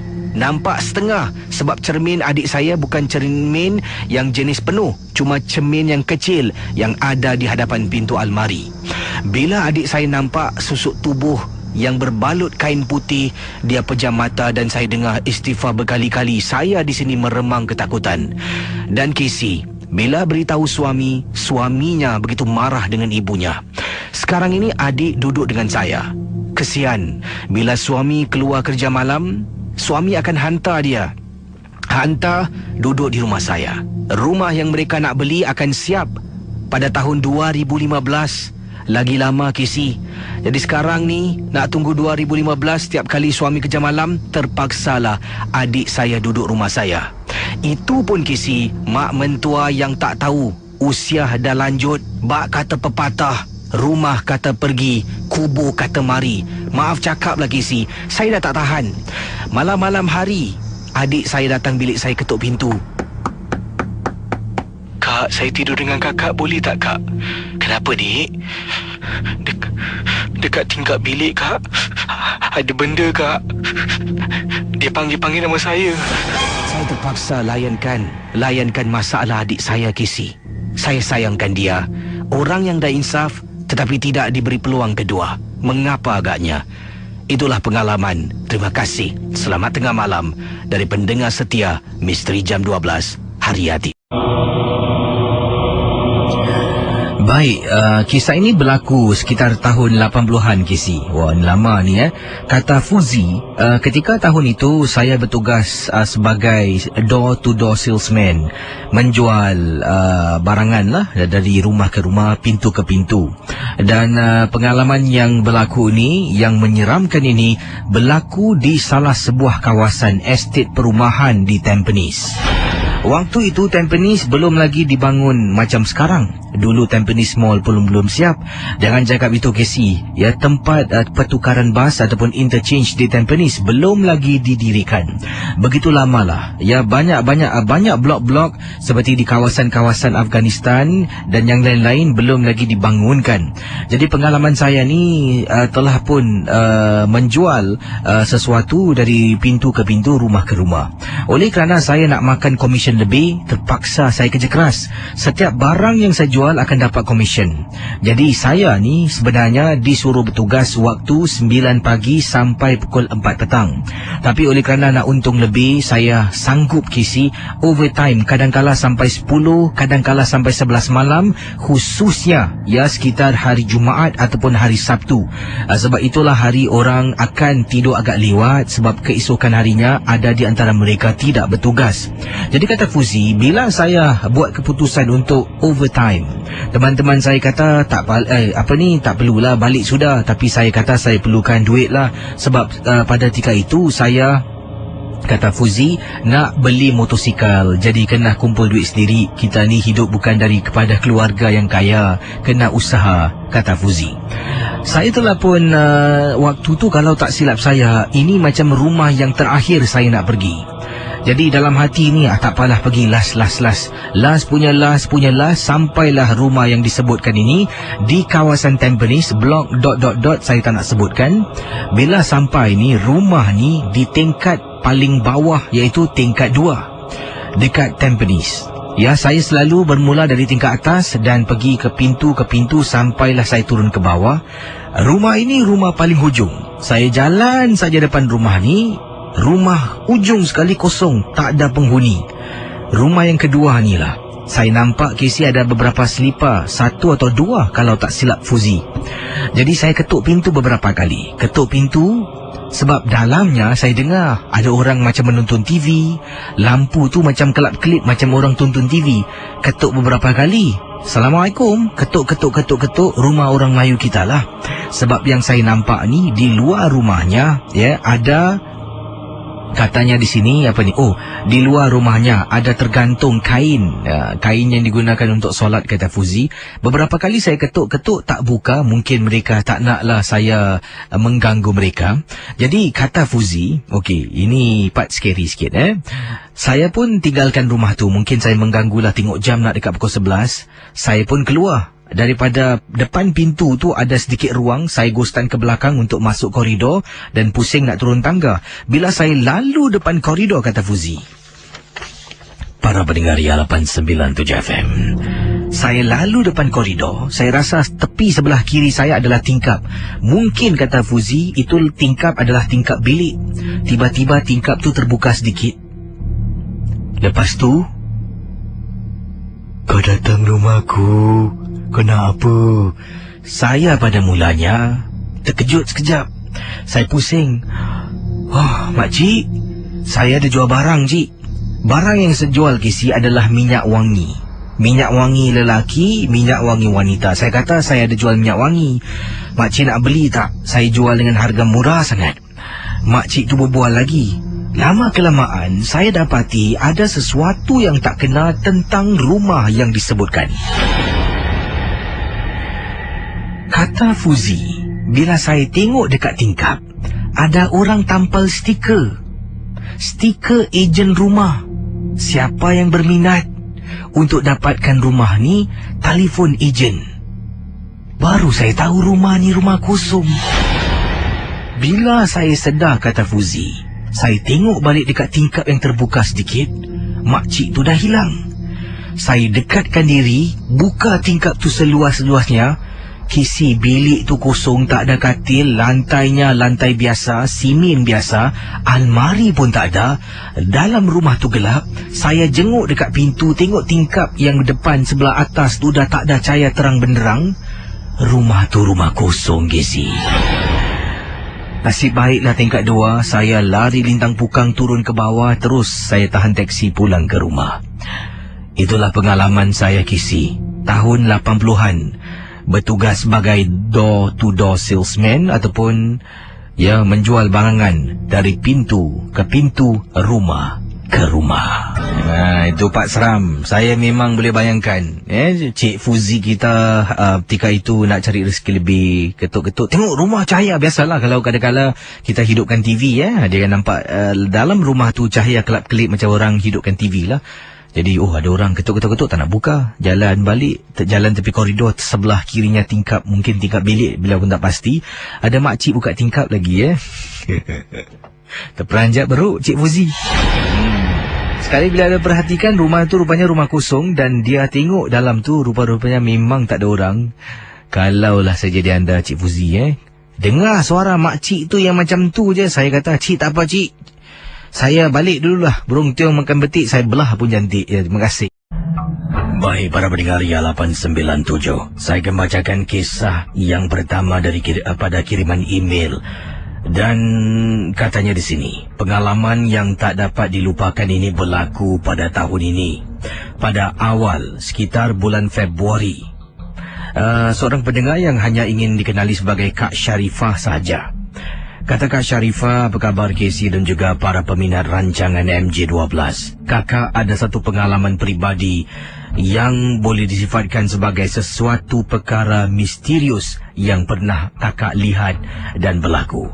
Sebenarnya kakak dengan suami dan 2 orang dalam kenderaan. Kami keluar makan supper, ialah makan malam bersama dengan keluarga. Suami memandu kereta. Setelah makan malam sekitar pukul 11 malam, salah seorang daripada anak kakak ni telah pun berikan saranan untuk pusing-pusing waktu malam. Seorang lagi anak kakak kata pergi adventure. Bila dengar aja teringat misteri jam 12. Sebab kami anak beranak memang suka gemar mendengar rancangan kendalian DJ KC. Terima kasih. Dan kata Kak Sharifah, jadi malam itu saya, suami dan anak-anak tak pernah umur KC. Pergi adventure waktu malam. Saja dalam kenderaan ronda-ronda kota, pusing sana pusing sini. Jadi apa yang berlaku KC? Kami telah pun memilih untuk pergi ke salah sebuah tanah perkuburan berdekatan dengan Jalan Bahar. Kakak dengan suami dari Chua Chu Kang. Kami adalah makan di sana. Kemudian lepas makan tu kami pusing-pusing. Jadi suami memandu kenderaannya pergi ke Jalan Bahar. Sepanjang perjalanan kami kecoh berbual bising. Buat lawak tu, buat lawak ni, masing-masing nak cuba buat lawak dalam kenderaan. Tapi hairan Kisi, bila suami semakin dekat sampai dengan tanah perkuburan, anak-anak yang dekat belakang tiba-tiba rapat sangat dengan kami yang duduk di hadapan. Tiba-tiba boleh rasakan satu kenderaan yang tadi kecoh menjadi senyap. Keadaan di luar agak sunyi sepi. Suami turunkan tingkap, kakak marah suruh tutup. Bila suami tutup tingkap, suami masuk pandu ke dalam. Tapi bukan dalam kubur. Bukan dalam kawasan tanah perkuburan, kata Kak Sharifah. Suami masuk dekat belakang. Dekat tu ada tempat bakar mayat kalau tak silap kakak. Jadi jalan sampai hujung, dead end, tak boleh bergerak lagi. Jadi suami terpaksa buat U-turn. Bila suami buat pusingan, kakak ternampak ada satu lorong yang suami boleh masuk. Kakak tanya pada suami, Abah berani tak kalau masukkan kereta kat dalam ni? Anak-anak kakak, Ma janganlah Ma. Alah, abang kau tak beranilah. Kisi, entah macam mana kakak tahu yang suami tak akan buat. Tiba-tiba Kisi, suami terus belok kanan masuk dalam tapak tanah perkuburan dekat Jalan Bahar. Bayangkan para pendengar Ria 897 FM. Jadi sekarang ini Kak Sharifah, suami dan 2 orang anaknya dah masuk tanah perkuburan. Awal tadi bila cabar suaminya, dia fikirkan suami tidak akan melakukan apa yang dia suruh. Tapi suaminya malah telah pun melakukan sesuatu luar dari jangkaan, dugaan si isteri dan anak-anak. Jadi bila berada dalam tanah perkuburan, suami kakak pandu dengan perlahan. Sebab apa Kisi? Jalannya sempit. Kiri kanan ada longkang kecil. Kalau terbabas tayar termasuk susah nak keluar, kata Kak Sharifah. Tiba-tiba dalam banyak-banyak malam Kisi, entah mungkin rezeki kami sekeluarga, kakak nampak ada seorang makcik. Kisi, makcik ni punyalah menakutkan. Dia dahlah jalan dalam gelap. Dia seorang diri, pakai tudung hitam, jubah ataupun baju warna hitam, kesemuanya hitam. Jalan seolah-olah cara dia berjalan Kisi, macam dia ada pijak papan gelungsu. Langsung tak nampak makcik tu bergerak macam dia sedang berlari ataupun berjalan, kata Kak Sharifah. Bila ternampak dari jauh, kakak terperanjat. Suami terus pijak brek, matikan lampu. Dah gelap, hilang sekejap tak nampak. Bila mata kita dah adapt, kata Kak Sharifah, dah sesuaikan dengan keadaan yang gelap, baru nampak balik Kisi makcik tu. Jalan macam dia sedang terapung-apung. Anak kakak dekat belakang, anak perempuan kakak menangis, peluk kakak Kisi yang duduk di hadapan. Dari belakang dia peluk, Ma keluar Ma. Kisi, suami kakak tak tahu nak buat apa. Akhirnya Kisi, suami kakak Gustan nak lari daripada ternampak ataupun lalu depan makcik berjubah hitam. Gustan punya Gustan, roda belakang tersangkut dalam longkang kecil. Kisi, suami cuba keluar, tapi tak boleh Kisi, seolah-olah tersendat, kata Kak Sharifah. Para pendengar Ria 897. Lat beberapa saat, anak kakak yang lelaki tiba-tiba rapat sangat dengan kakak dengan anak perempuan. Mama, dekat tepi tingkap Mama apa tu, Ma? Casey, kakak, suami, 2 orang anak tengok. Tepi tingkap ada kepala orang, Casey. Tak tahu apa, kakak terpekik, anak terpekik. Semua orang dalam kenderaan termasuk suami terpekik sekuat-kuatnya. Bayangkan para pendengar. Suami kakak mula komat kamit mulut baca sesuatu sambil dia cuba keluarkan kereta daripada tersendat. Dia pandu dan pandu dan pandu, akhirnya kereta kakak dapat naik. Suami pandu keluar selaju-lajunya, Casey. Bila sampai dekat kawasan Jalan Bahar, nak exit betul-betul sebelah kanan tu tempat SCDF berlatih. Kereta yang suami pandu nyaris-nyaris terbabas pergi ke lorong sebelah. Nasib baiklah dapat dikawal, Casey. Tak tahulah, Casey, yang kami nampak, kata Kak Sharifah, makcik bertudung jubah ataupun pakaian serba hitam. Manusia ataupun bukan, tapi pastinya makcik itu telah pun dapat menakutkan kami. Sejak malam itu kami sekeluarga serik sangat nak ke mana-mana, khususnya adventure di waktu malam. Bahkan selama lebih kurang seminggu, kakak dengan anak kalau suami bertugas tidak mendengar MJ12. Kami takut, masih lagi terbayang-bayang perkara yang cukup menyeramkan berlaku di salah sebuah tanah perkuburan berdekatan dengan Jalan Bahar.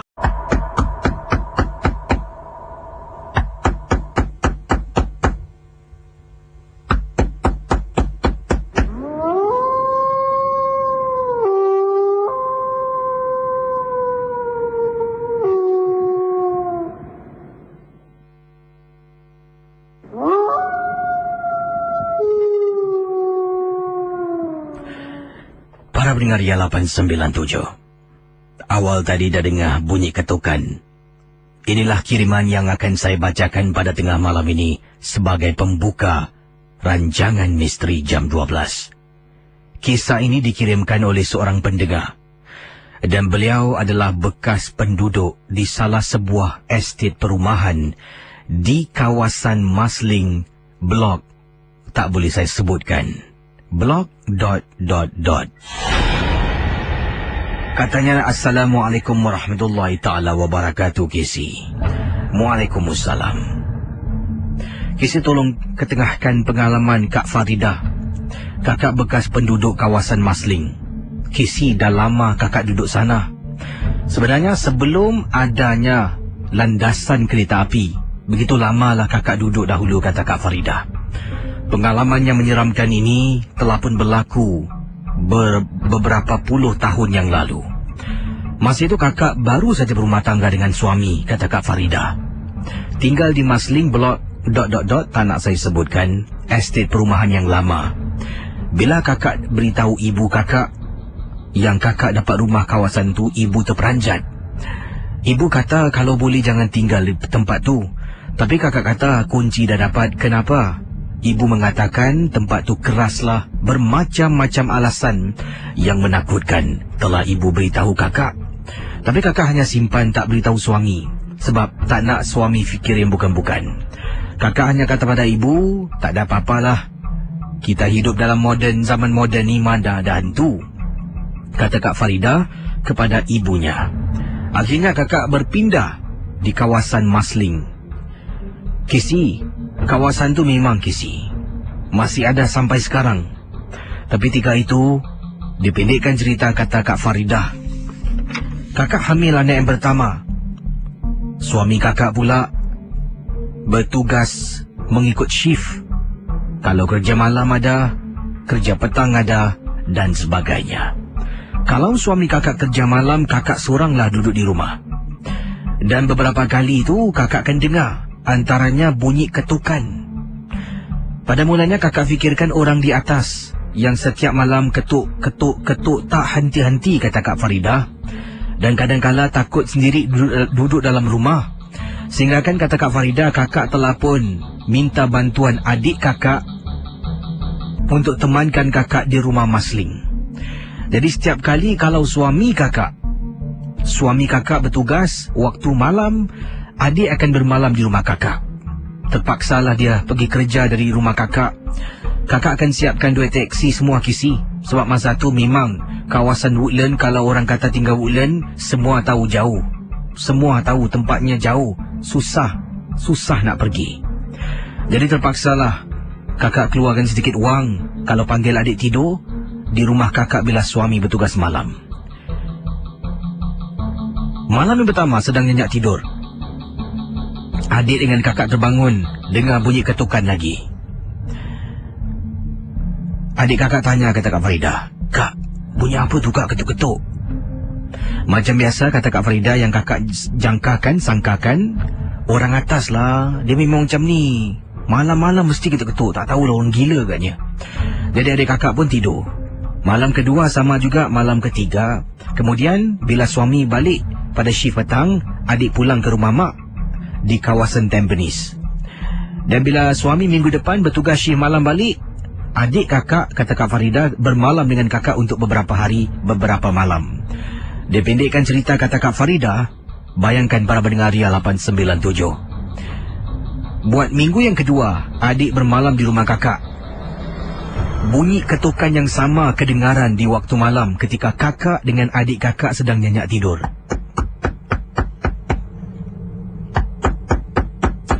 Adik kakak, Casey dengan kakak terbangun dari tidur.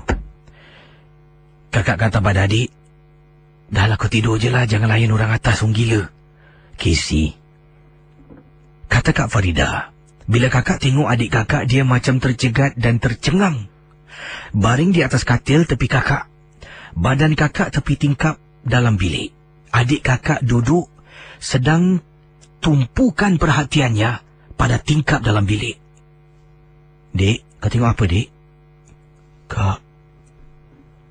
Kak,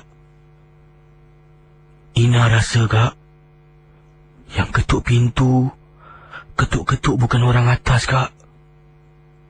"Dek, apa kau cakap, Dek? Kau jangan meripik lah, Dek. Pukul berapa kau cakap macam ni?" "Kak, kakak tengok dekat tingkap bilik kakak, dekat atas sekali tu. Macam kepala orang, Kak." Para pendengar Ria 897, kata Kak Farida, bila kakak pusing, memang benar kisi, tingkap sebelah atas, bendanya macam bola kecil, tapi macam kepala manusia, ada mata, ada mulut, ada taring, sedang hentak-hentak tingkap bilik rumah kakak, seolah-olah nak masuk dalam. Adik kakak kata sesuatu yang kakak tak terfikir pun. "Kak, Ina rasa Kak dia nak anak dalam kandungan, Kak." Terus kakak marah adik kakak. Kami berdua keluar dari bilik, tidur di ruang tamu. Setelah kami berpindah, makin dahsyat Casey. Kali ini dapat lihat dekat tingkap dapur Casey, berbola tu sedang berliga-liga nak masuk ke dalam rumah, tetapi tidak boleh masuk. Entahlah benda tu milik siapa, tapi itulah pengalamannya Casey. Akhirnya, kata Kak Farida, mungkin anda pada dengar kata-kata ini. Kakak dinasihatkan oleh beberapa orang pakar. Di tingkap-tingkap bilik, letaklah benda-benda yang tajam, kerana makhluk penanggal ini takut. Antaranya pokok lidah jin ataupun pokok kaktus, paku-paku panjang, dan juga benda-benda tajam yang lain letakkan di tingkap, dan dia tidak akan sesekali cuba ceroboh masuk ke dalam rumah. Terima kasih Casey dari Kak Farida berkongsi pengalaman beberapa puluh tahun yang lalu ketika beliau menetap di kawasan Masling. Okey, itu dia. Dan kisah yang sama juga, saya ada beberapa kiriman email yang saya cuba cari akan serupa. Kalau tadi dari Kak Farida, yang ini daripada kejap. Ini dari Haja Amnah. Katanya Beliau bekas penduduk juga kawasan Masling. Dan bayangkan para pendengar Ria 897, Haji Amnah kata dahulu ketika menetap di sana agak lama lah sebelum berpindah. Sekarang ini dah berpindah di kawasan Sengkang. Tapi dulu rumah Haji Amnah di salah sebuah blok di kawasan Masling. Anak Haja pernah lari balik tercungap-cungap. Bila tanya kenapa, dia kata ada kepala terbang kejar dia dari belakang.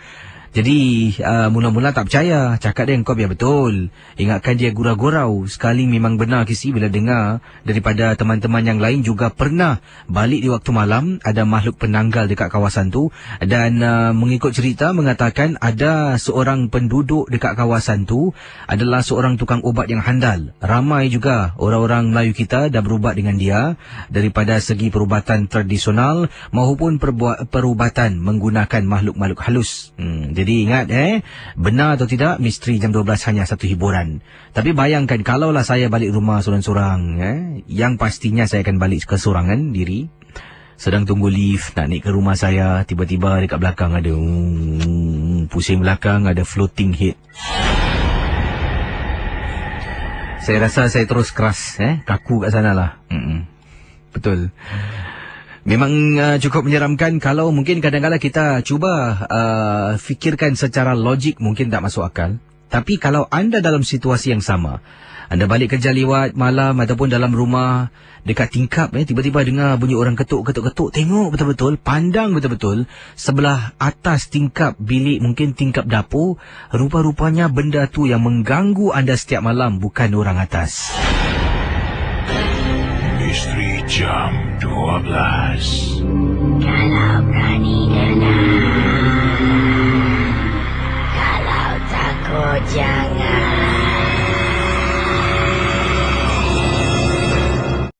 Para pendengar Ria 897 FM, berikut ini adalah satu pengalaman pribadi dari seorang pendengar.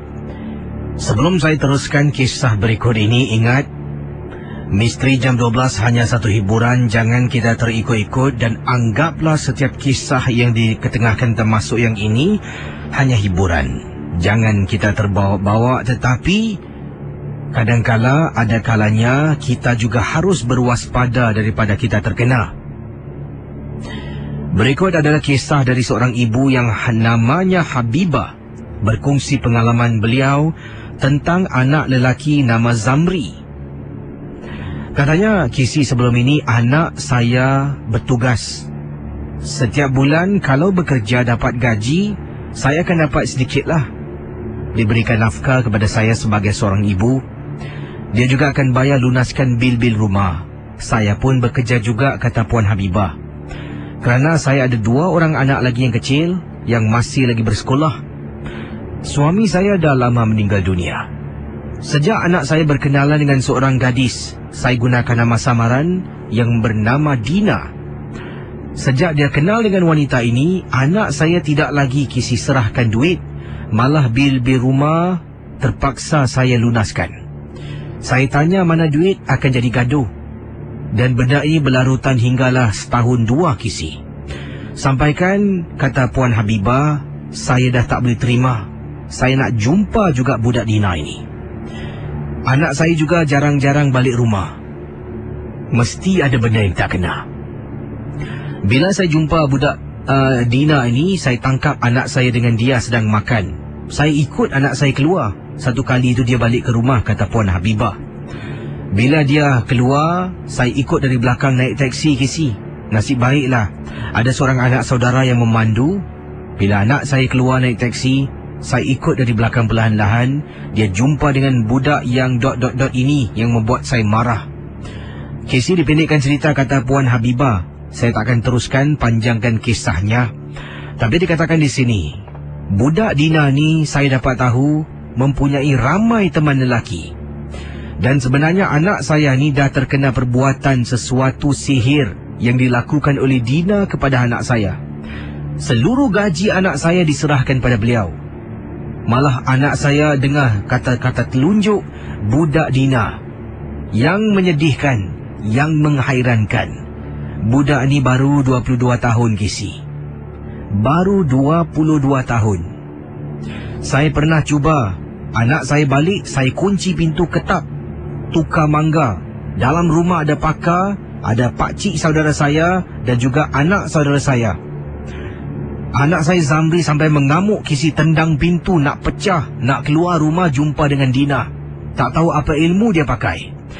Sampaikan Kisi. Kata pakar, budak Dina ini ada mengenalkan hantu raya. Bila kami hantar balik benda yang diletakkan dalam badan anak, Kisi, dia hantar yang lagi kuat. Membinasakan anak saya. Anak saya sekarang ini, tak malu saya katakan, dah hilang akal. Tak boleh bekerja, Kisi, boleh saya katakan anak saya dah pergi IMH, ada surat hijau. Berhati-hatilah. Kalau sesiapa yang kenal budak Dina bukan nama sebenar, fikir-fikirkanlah. Terima kasih dari Puan Habibah. Banyak mesej yang diketengahkan di sini saya tak boleh bacakan, mungkin terlampau peribadi. Dan yang paling menjadi tanda tanya, berusia 22 tahun, dah pandai menggunakan kaedah-kaedah sedemikian rupa untuk mendapatkan kesenangan.